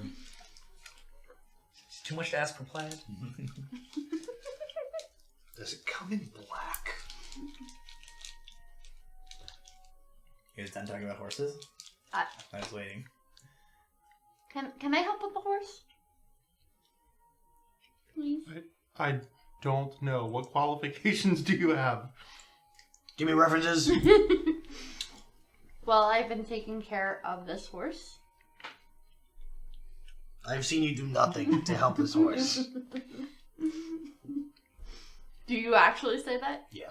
I'm sitting there like this, like I might like punch Brom and make while looking at We're Fidget. standing that close. She just goes, what are you doing? Watch out, I'm going to use my ram hat on you. After it cuts to her punching Brahm, it has cut back to Fidget in a business suit with glasses and a clipboard. Your references? I have minor illusion on him. I'm going to need no fewer than 3 references within the past 6 months. We have 3 wizards. They can write me a reference. Will they though? At Well, least when- one of them doesn't know who you are. He's given time. probably the most likely to write the reference. I don't know So if any of them have seen you with this horse. Well, luckily I also know 2 guards who can write references for me. they probably also. they have also never seen you with this horse. A lot of people have never seen you with this horse. Fine. I will walk away and I will sulk. There in are the back 3 of the- people here that have seen you with this horse that you could have asked. It's real tough when I only know 10 people. I did pick that number very specifically. That's real tough when 3 people I know are standing right there. Alright, we will allow you to assist with horse care on a probationary basis. Your first job will be recommendations for naming the horse. Buttercup? Dismissed. Derek. So at this point, Alar, you're able to return with your spices. Feather on the Wind returns with a couple of villagers in tow who load up the wagon with about another 10 days worth of provisions for both the group of you and for now 2 horses. And the Sindam riders come over with the Akalteke that Fijit won. He has been fitted with a saddle that is modified enough to do the job, so that you can kind of ride the horse. At least for now, you're probably going to have to get a custom job made at some point to really be super comfortable riding around for any length of time. But the saddle that they've modified is still beautifully made. Is adorned with a number of brightly colored feathers, and some of the leather has been dyed in like blues and reds, and stitched in some sort of like swirling designs across the saddle and on like the horn. Way too nice for that trash goblin. On top of it is a pile of refuse.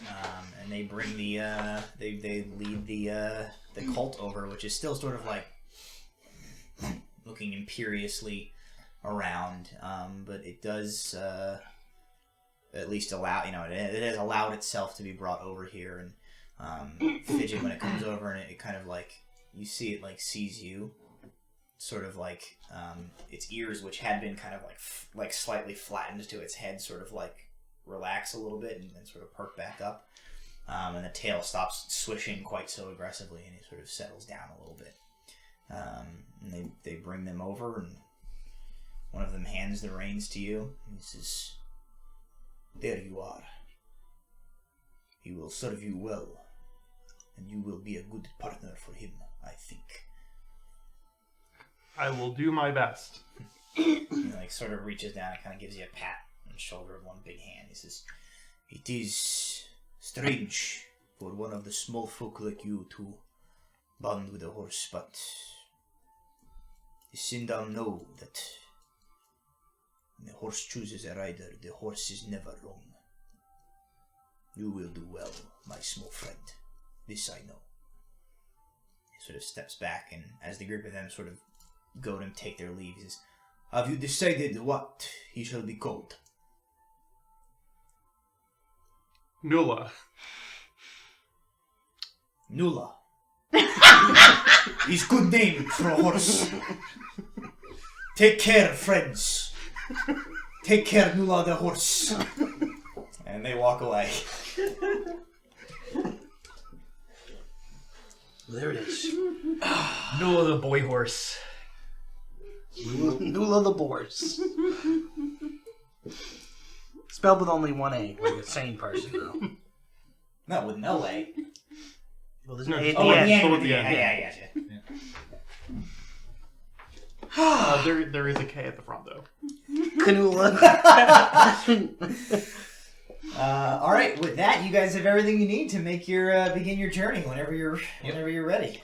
I will walk over. I will close Feather's mouth as she beholds the majesty. She is. of- She's very like, as you like, you gotta try, you gotta do that, and she goes like, "Do not touch me." Don't know what kind of rules they have of decor where you're from. We don't touch other people. I was trying to help you avoid that gigantic fly aiming for your mouth. But you're welcome. All right. During the nonsense, would I have had time to purchase some of those lovely, excessively hot nonsense peppers? You can trade something for them. They don't really take money here.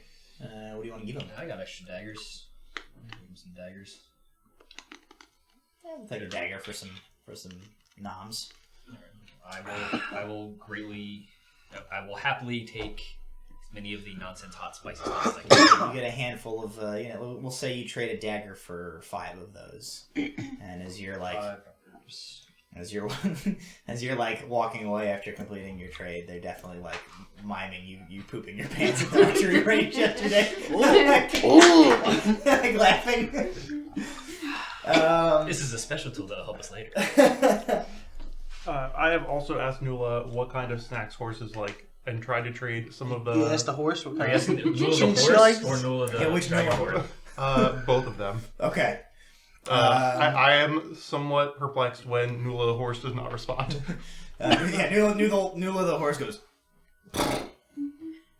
but you're not sure what that means, so you have to ask Nula the You're going with dragonborn. Derek.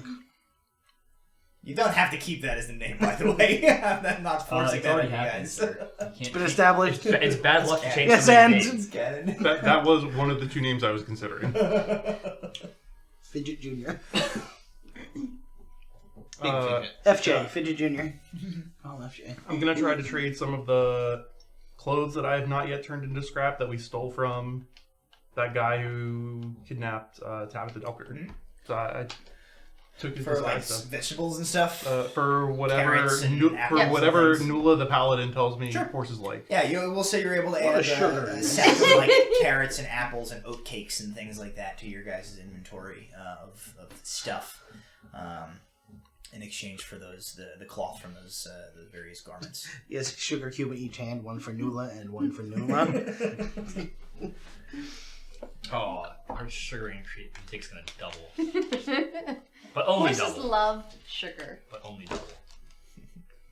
It's a 600-pound horse. It's only double. Alrighty.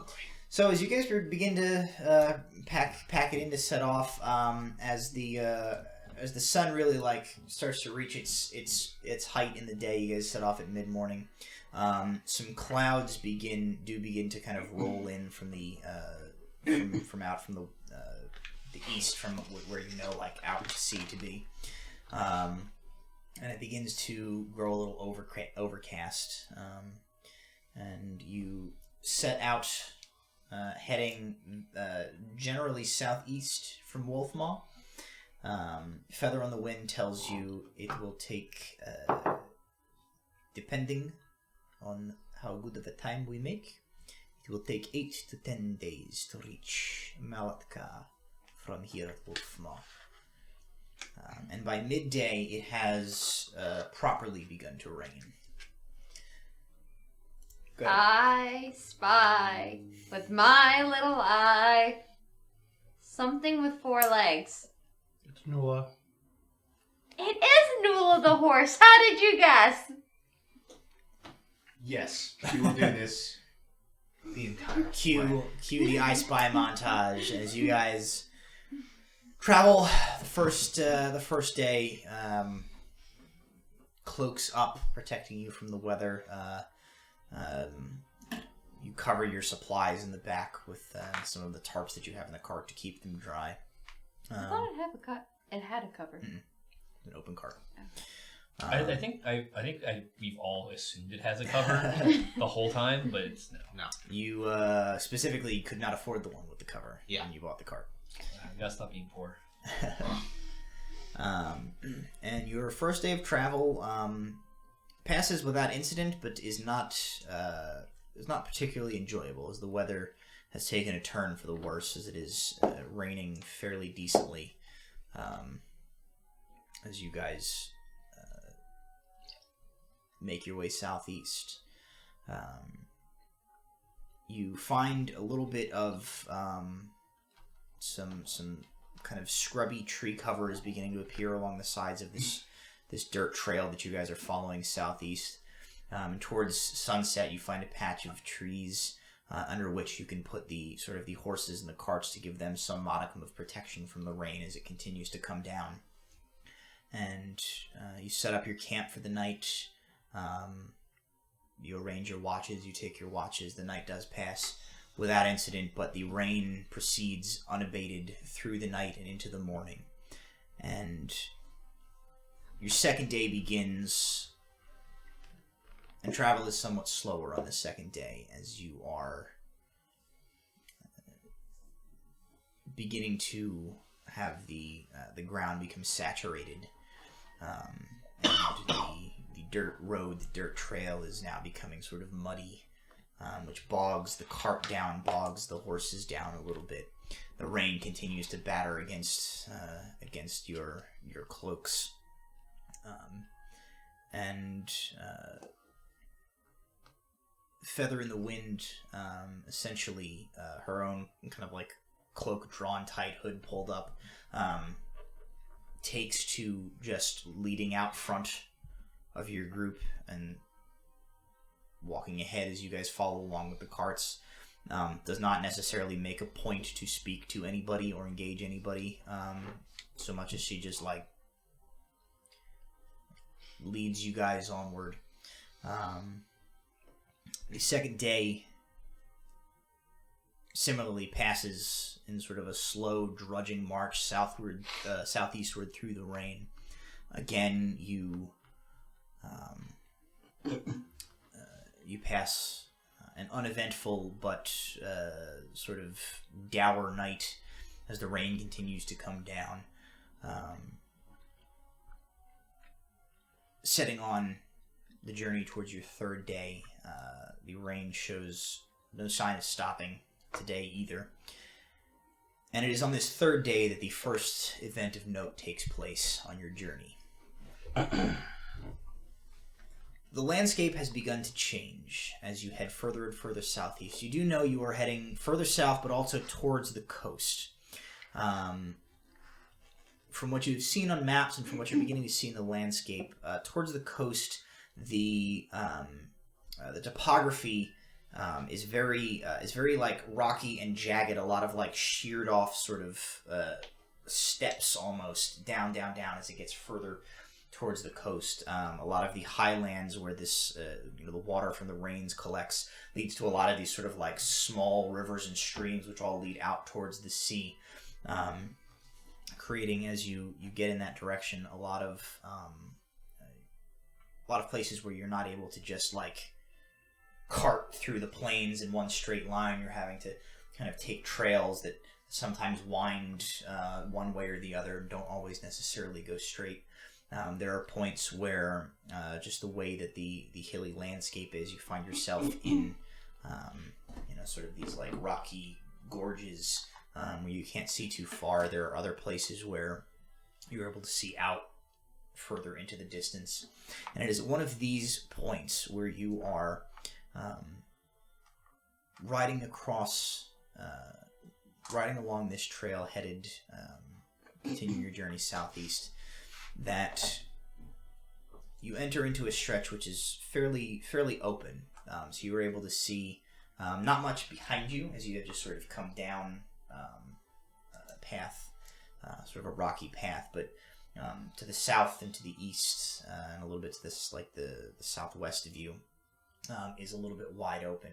And it is there that you see a group heading towards you. They are like you guys. They are cloaked and hooded against the rain. There are about 15 of them, you would say. You guys can make perception checks for me as you guys begin. So when you take note of them, you are about maybe a quarter mile away from them. They are coming vaguely in the same direction that like they're sort of heading not straight at you, but they are heading, as you guys are kind of coming this way, they're sort of coming like this. So your paths do look to be intersecting. What kind of perception checks we got? 9. 4. 13. 17. 23. So this side of the table. What do your elven eyes see? I spy with my little eye. You're fairly sure there are about 15 riders. They are mounted on horses. They are not the Akalteke that the Sindam ride that you have one with you. But they are these sort of large, powerfully built. They look like almost like draft horses. They are mostly black, though there are a few like roan coats you see in there as well. You are fairly certain beneath the cloaks, as you guys are kind of looking at them approaching you, that they are orcs. They are fairly large and imposing on these big horses that they're riding. Alar, what you spot is like sort of towards the center of the group. There is one orc who is not riding a horse, but is riding what, as far as you can tell as you're like looking at it, is a gargantuan wolf. They definitely see you guys as you see them. And as you guys are kind of continuing, you see them slightly divert their course so that they will like more directly intersect with you. They're riding it like a pretty casual canter. They're not like galloping down on you, but they're not at like a walking pace like you guys have been in your cart. So as they like divert and start coming towards you, what are you guys up to? What do you guys do? If they get aggressive, I'm going to use the light again. Don't be standing in it. Hopefully, you don't have to worry about that this time. All right, let's be But otherwise, prepared, but casual. subtle. Feather in the Wind like falls back to kind of like close ranks with you guys. She has her arms sort of folded. She's likewise watching the orcs. She says, "Be prepared. Orcs of Anrand are never good news. Be ready for a fight." All Do right. I know anything about the orcs of Honoran? No, probably not. You're just a city orc. Sorry. Just a small town. As time goes on, the group of you gets closer and closer. When you're within about 500 feet of each other, the group of orcs slow down to like a matching walking pace, but they sort of come up towards you. About 60 feet from each other, the orcs rein in their horses and come to a stop. I will greet them in Orcish. Okay. Are you guys also stopping, or are you continuing to go?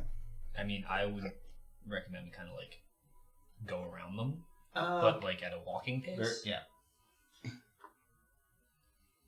And try to divert around, but then let Brom try to engage with them as we're. Mm-hmm.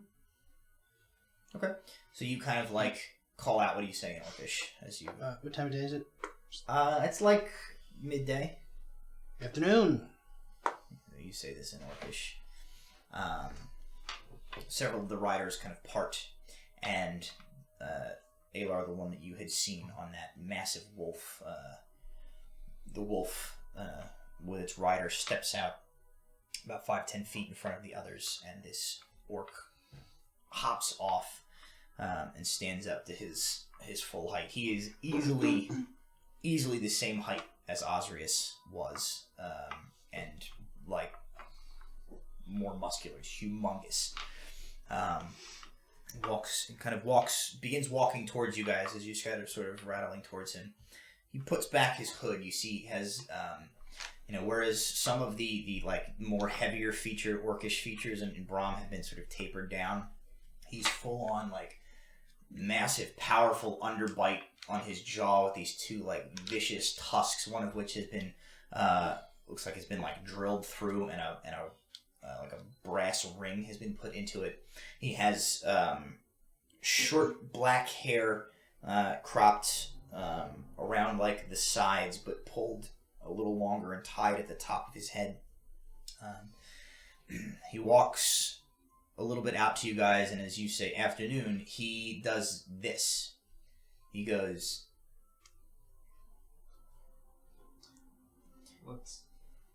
and as he does this, he kind of like lifts his chin and he holds one hand to you like this, and as feather in the wind, like under her breath, she goes, an empty weapon hand and an exposed throat. She says, it is a gesture of non-aggression among the orcs. I'll do it. Do it back. I will, stop Henrietta. So when you return the gesture, he goes, he steps up. He comes maybe 15 feet from you. And he says, it is good to meet a fellow orc on the trail. He's being Orcish or common? This is Orcish. Okay. You have a little bit of trouble understanding him, as your Orcish is maybe not like great, and his dialect is a little different than what you're familiar with. But you have enough that you can get by with him. He says, "How far the trails north of here?" You fare pretty well. There was a bit of nasty business. Where did we run into those corpses? About 2 days north of Wolfmaw. That was in Mifflin Day still, though, right? Sort of on like Yeah, the border. kind of in the no man's land where the three territories A meet. little bit of trouble at the border, but you probably aren't looking to go to the border. Well, might be surprised.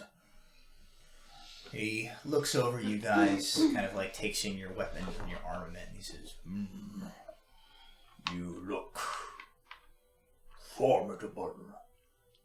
We get by. Would that circumstance were different.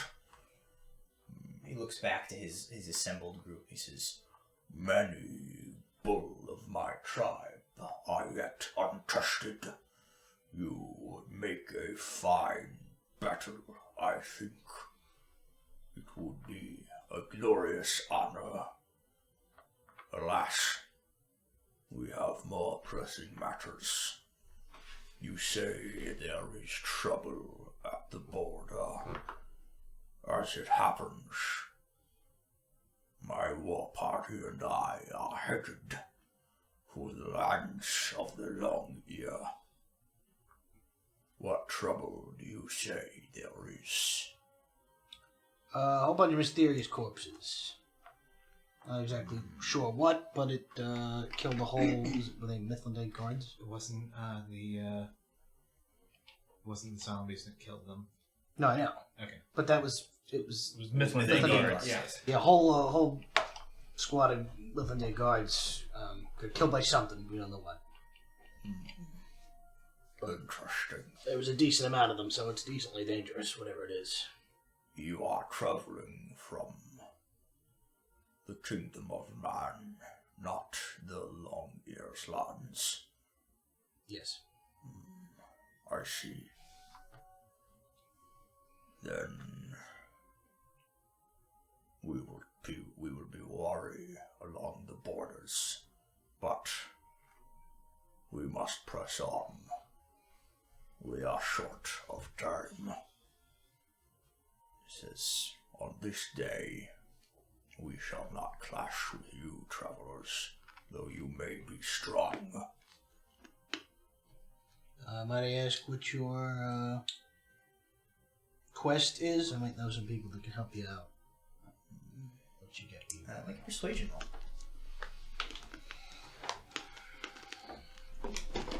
Can we get a full orc contingent to escort us where we need to go, please? No, it's not great. Did you just insult the orc? No, it's not that bad. Was it persuasion, you said? Persuasion. 14. Okay.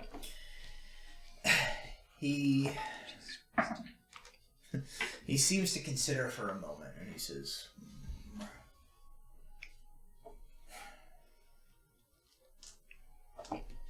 I am chieftain of my people. We are the Long-Toothed tribe. We are on quest of great importance. Our village is stricken with a sickness. Our elders are young and are infirm. They die of an illness that spreads, a plague that causes the flesh to split. They bleed to death. The fever, we cannot stop it. We do not have the medicine. Sound like any sort of illness I'm familiar with? you don't even need to make a roll. You can make a medicine check. You absolutely. Well, He's talking I don't about- understand. Right, he'd have to. Oh tell me. yeah. He doesn't understand. Amaranth fever. He's talking about amaranth fever. That was a 11. Yeah. Between like your own kind of knowledge, and if you relay this to Alar, there is an illness known as the amaranth fever that is crops up around Arahol. It is several years ago, maybe a decade or so ago, there was a pretty vicious outbreak of it in the Ignean Empire. But it has a tendency to sort of pop up here and there. He says, My people, we do not have the medicine to cure the sick.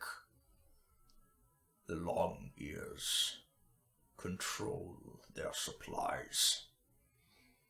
They will not sell or trade to my kind. But I will not allow my clan to die. Our journey is to the north. We will raid their supplies, take what we need, and bring it back to our people. Is there anybody else besides the elves that might know how to make this thing that would actually sell it to them? Do I have any idea if that's in our distribution network? you guys can all make medicine checks. Theoretically, you could also make history checks as more pertaining to that. 15. Okay. 19. Okay. I'm throwing this dice away. It's another nat 1. 21 for medicine. Mine is a 19 either way. It's history or medicine. So collectively, as you guys sort of like brain this out, the amaranth fever. There is a not quite a potion, but like a tonic that can be created using an extract of a very specific strain of the amaranth plant. Which I believe, I don't want to waste time looking for it. I believe it is Amaranthus noxicis, is the plant that is critical to the cure, and it only grows in a few very specific places in the Ignean Empire. They do cultivate it and export it to other places, but it is very strictly regulated. They prioritize, obviously, their own people first. So it can be quite difficult to obtain outside of the Empire. Depending on, how many cases of it are cropping up around the region. You don't necessarily know off the top of your head, like, where you might send them to try and, buy it. Kind of based on your guys' knowledge, they almost would be best served just trying to Steal a bunch go of and steal a bunch of it. Go raid a caravan or raid an outpost or a warehouse or something, and take it back. If it's just in terms of trying to get their hands on some of it, they are likely to have a more expeditious attempt doing that. This is out of character. I am so sorry for that. But have we experienced interrupting an orc raiding party stealing amaranth and in a non-canon session, yes, you guys had you guys encountered a very similar story. I was to this. I have a memory of this happening, but in a non-canon session, you may or may not have played characters as part of a caravan transporting a shipment of it that an orc warband raided. I thought my memory was messing with me again, but okay. Can I perhaps think of anywhere that they might look to find wild Amaranthus narcissus?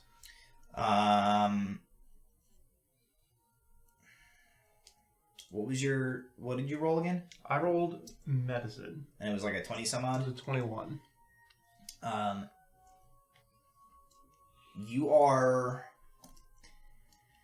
You're fairly certain that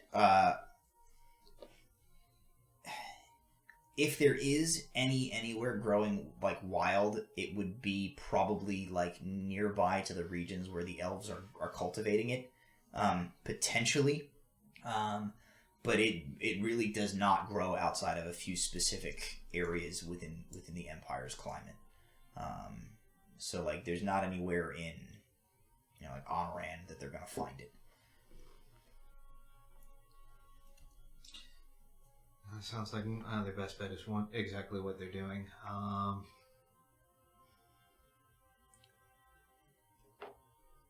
Based on my knowledge of the Ignean Empire, I mean, Alar never got down that far to the southern region, but might be able to give them a general idea of. I think with your specific ties to the Amaranth fever and your backstory, I would say it's probably something that would be within the realm of your knowledge of like sort of where they are cultivating this, and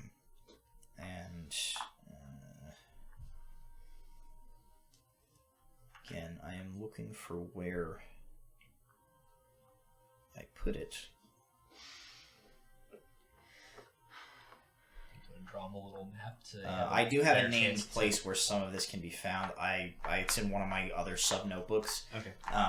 But there is a place where like nearby where it is cultivated, or not necessarily nearby. I mean, it's still going to take them, probably, you guys are 10, 15 days from the Ignean border, and then it's probably another 20 days. Okay, like they're going to be riding for a while still to get to where they need to go. But you can certainly kind of give them a little bit of information. Yeah, I will, in the mud, proceed to draw the best map that I can and suggestions for routes. Okay. So you spend some time doing that. It takes a little bit of extra time as you have to sort of translate everything through Brahm. Is it still raining? Yeah. Do it under the cart. Yeah, I'm holding out my cloak as I'm drawing this. Keep it. Where is the village? Is their village? Yeah. He says, we are from.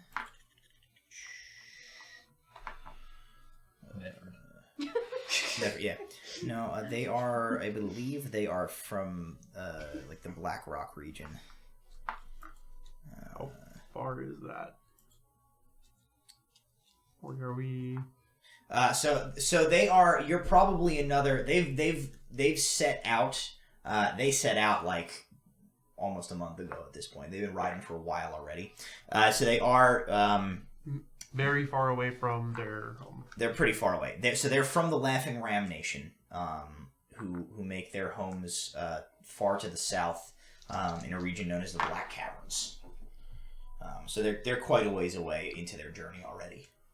At a game, how long does the fever affect someone before that person perishes? It depends person to person. Does not necessarily take very long. So there could be a chance that they would ride back. No one would. I mean, theoretically they could ride back and everybody could be dead. But yeah. Let me ask you this: do you have coin? He looks puzzled. Why would we need coin? Because I was going to suggest before trying to, or if raiding doesn't work, maybe try and find some possibly humans that might go as a go-between. Elves are more likely to maybe do a little shady deal with some humans than with a group of orcs. So it's just a thought. Under any other circumstance, I would spit on such an idea. It is not the way of my people to grovel and scrape and trade pretty trinkets. But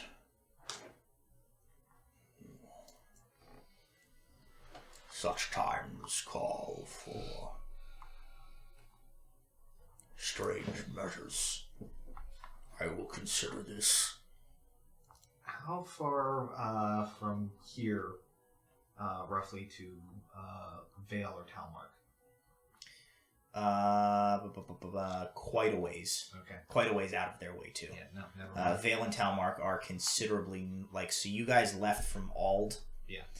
Vale and Talmark are, like, almost a month further north along the Mythlinian that'd take border too from long. there. They're,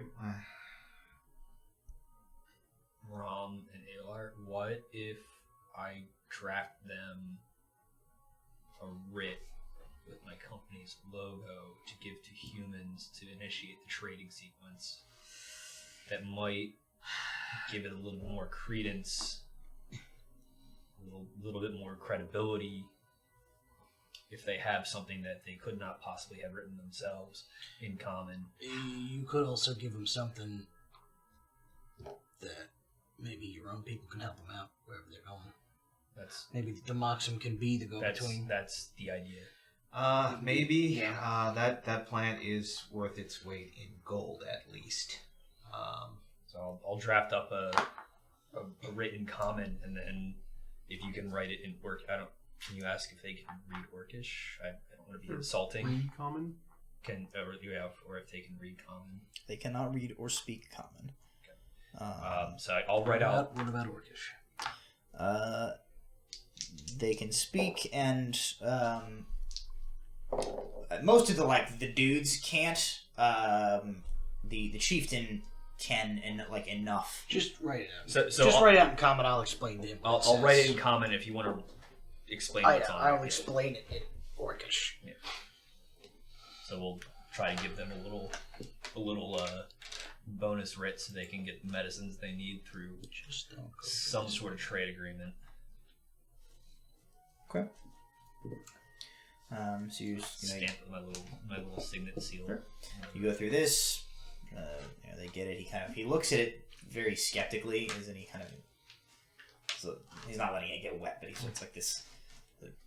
And this flimsy piece of paper, this may succeed where the strength of arm and steel and tusk might not.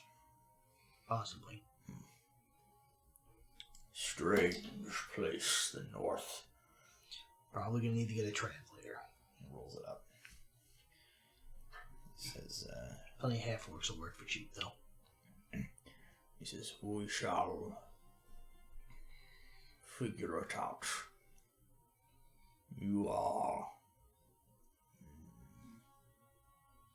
honorable, I think. Someday, may we clash weapons. For now, the road ahead of us is long, and we have spent enough time here. I do. he nods. And he says, If I survive, I'll raid and return home. You may call upon the Long-Tusk tribe of the Black Caverns as an ally in the future. Good luck.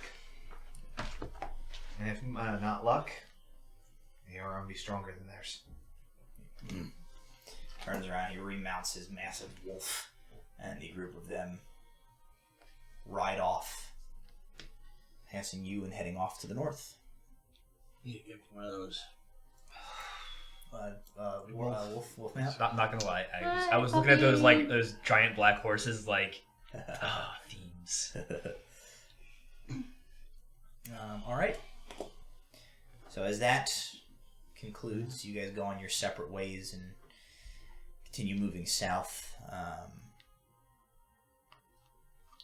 You travel for maybe another hour or so, and Feather on the Wind is quiet.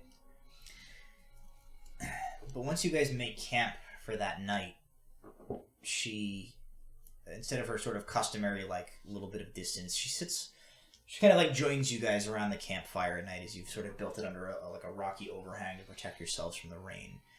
And for a while, she sort of looks at you in thought, and she says, "You are peculiar for Northerners." You. Most from the northern kingdoms would not help such strangers so, and certainly not orcs. Alar is uncharacteristically sitting a little bit further from the group. He'll finally speak up. Have you ever seen Amaranth fever? Someone stricken by it? She says, "I have not directly. It is thankfully not common in the Iolaquis archipelago." And you're very lucky indeed. It's not a pleasant way to die. Be that as it may, in my experience, not many would be moved to care for those such as orcs. The people of Honorand are looked at as savages by many further north in the other kingdoms, none more so than the orc people. She sort of nods. She says,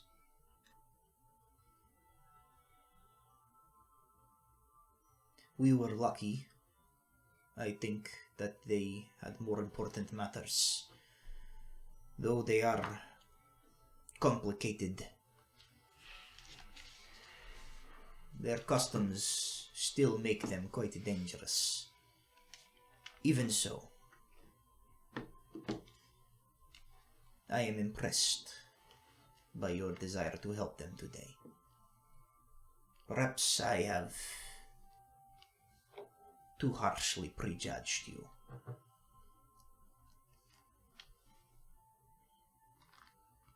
She doesn't really have any more to say on the matter. She kind of distances herself again after that. The night passes again without incident. As you rise in the morning of your fourth day, it is still raining. Well, there it is. I'm completely out of dry clothes. You can prestidigitation yourself. That's Nula and I are both dry almost all the time. Nula the Noble horse. horse. Yes. You guys begin your fourth day of travel. And it is definitely beginning to wear on you, this constant just rain, and at the very least it's not like cold anymore.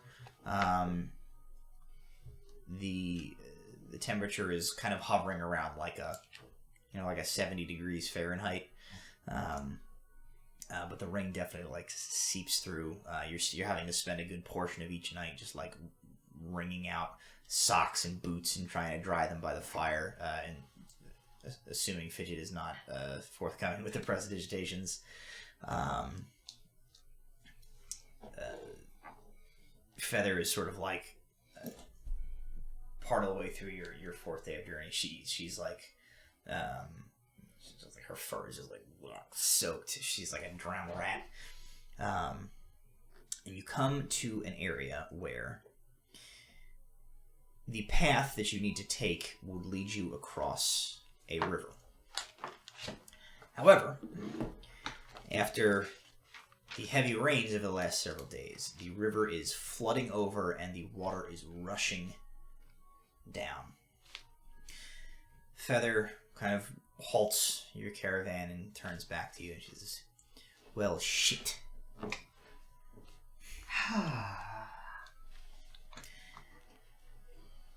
This is the only crossing for the river for several miles. if we wish to find an alternate path, we are going to have to divert almost a half a day. We will have to travel through a place called the Porous Gorge. She looks at the river. She says, "It is your cart and your horses, and your endeavor. We can attempt to ford the river if you wish, but that is a dangerous endeavor, I think. However, you will lose time if we divert, and the Porous Gorge has its own dangers. Decision is yours. What do you wish to do?" How wide's the river? You're looking at about, at this point, like 30 feet across, probably. It's hard to tell how deep it is, but the water is moving pretty quickly. And, like, there's the occasional, you'll see, like, a big piece of, like, wood or something, like, rush by. It doesn't look like an impossible task to get yourselves and the cart across with the horses, but there's definitely, like, an element of risk to taking that route. So, what does the banks on either side look like? Like were we on like open plain and then like the river? It's fairly you're kind of like in a wooded area at this point. You've definitely crossed over into the, I don't have the map up here, but sort of like the more lush coastal area along the border of Honorand. So you've got like trees and things. The banks, it's a lot of like kind of like steep embankments where the river has rushed away. Where like it's a lot of like knotty roots and things like that on either side of it. So I could throw my javelin across so we could hold on to that. we're gonna attach. My concern is the cart. And the horse is people, yes. But Yeah, we can. I'm concerned about Nula. The javelin wouldn't allow someone to get across. We can then tie off one rope. We've got some more rope. We can tie off another line to another tree. Use that to help stabilize the cart. I can get myself and somebody else across. Can you Misty? Is too far to Misty step? I can Misty Step myself, but So 3 people can get across without even having to touch the water. or The problem is less us and more the cart and the supplies. horses and your cart. Can you Misty Step the horse? I cannot. I don't think so. No. I cannot imagine door a I think horse. they're too big. No, the spell levels that like out of character, like the spell levels that can get something like that are like 7 and 8 level spells. But I do have something that if we spend about an hour, I think I could possibly make something happen. An hour's better than half a day. What's your plan? Get the horse and cart on a little, like basically as close to the most stable part of the side of the river as we can, and start digging a moat to try to redirect the river around them. If there's enough space. That's probably an unmanageable plan. The amount of earth that you would need to move is like A lot. in order to divert that much water. Okay. Or even just like to depressure. Could you block the river? 5. Not The not with. the amount that he can I can move a 5-foot cube. Yeah, at and a the time. amount that he can move and like keep stable with that spell is nowhere near enough for the amount of moving water. There's certainly there's a leveled spell that could probably do that, but like I don't have access to Okay. it. Then I think we're back to that plan of Or just redirect. drawing putting a few lines up and I'd rather just redirect than risk having the entire thing wash away. What's a half day on a 20-day journey? She says, there are dangers in the Porous Gorge, but they are manageable. Creatures lurk there that have a habit of causing trouble for travelers, but as I say, there are ways to manage the risk, and if all else fails, you appear to be formidable enough. It is my feeling that the risks of diverting are lesser than the risks of attempting to cross here. If we lose Henrietta or the cart, Or Nula. or God forbid Nula, or even our paladin, like that would be objectively worse than fighting some monsters. Fair enough. All right. We'll take the long way around. Very well. Let us backtrack a ways, and we shall take an alternate route. And as you guys divert, heading a little bit out of your ways, Spitefully Eldritch Blast the river. it splashes you in retaliation. Wet. No! Not water! Cholera, no! So as you guys divert in order to head a little ways away to take the potentially less treacherous path through something known as the Porous Gorge, I think that's a good place to call an end to tonight's session. So thank you guys for joining me. Thank you guys at home for joining us. Go ahead. I have so many sticky notes prepared this week. If you have been watching along all night with us, thank you so much for joining us. Oh, there's two. We do a thing here on Proficiency Bonuses channel and here on Tabletop Legends called the Golden D20, where I have a Golden D20. And at the end of every episode, all of the players cast a vote for one of the other players that they think did something super awesome or super cool or inspired or funny or whatever it might be that is worthy of essentially receiving a super inspiration die as a free natural 20 that they get to use at any point during the following session. So if you have been with us tonight and you at home would like to cast a vote as well, we do take that into consideration in the event of needing to break ties. So feel free. You have essentially from now until they get their votes into you to do so. While they're doing that, I also want to say thank you to our sponsors, Little Dragon Corp, which I will put in the chat right now. That's not very good. And thanks again, Jacob. Oh, I know what an exclamation point looks like. I know how the shift key works. Not there thanks to this. There's a link to the worst Little Dragon thing Corp's I've ever website on there. Thank you. Everybody's here? Alrighty. We're going to say Little Dragon Corp, Marvel Moon Studio, the 8th House, the Twitch affiliate program, Many-Sided Dice, and Team MZ. Thank you for supporting Efficiency Bonus. If you have not done so, please consider subscribing and following Proficiency Bonus here on Twitch. Look for us, Tabletop Legends, on YouTube, where you can catch all of our back episodes. And tune in here every day of the week for more super awesome Dungeons & Dragons content. So, the Golden D20. I have Walter for cholera. Hold on, before you read any more, Proceed. I swear to God, if I get the Golden D20 for shitting myself, Well, it's getting used on nonsense. that's funny because my next vote is Walter for poop shame. Alright, you asked for it. Fijit for giving up his Golden D20. Was it really giving it up? You can use it on yourself. Brahm for trading nutshots. Brahm for boxing and talking down an orc, which means we have a two-way tie. It's the shittiest time. I get to break the tie. Unless Is there any- did anybody in chat say anything? No, I haven't had anything in chat. So, chat, you have about the next 5 seconds to cast a vote for either Walter or Brahm for who you want. You to can have the stop a Golden D20 poop joke from going before I too do far. it. That's No, just asking for them to move you. It's too late. The poop has already... It's escaped.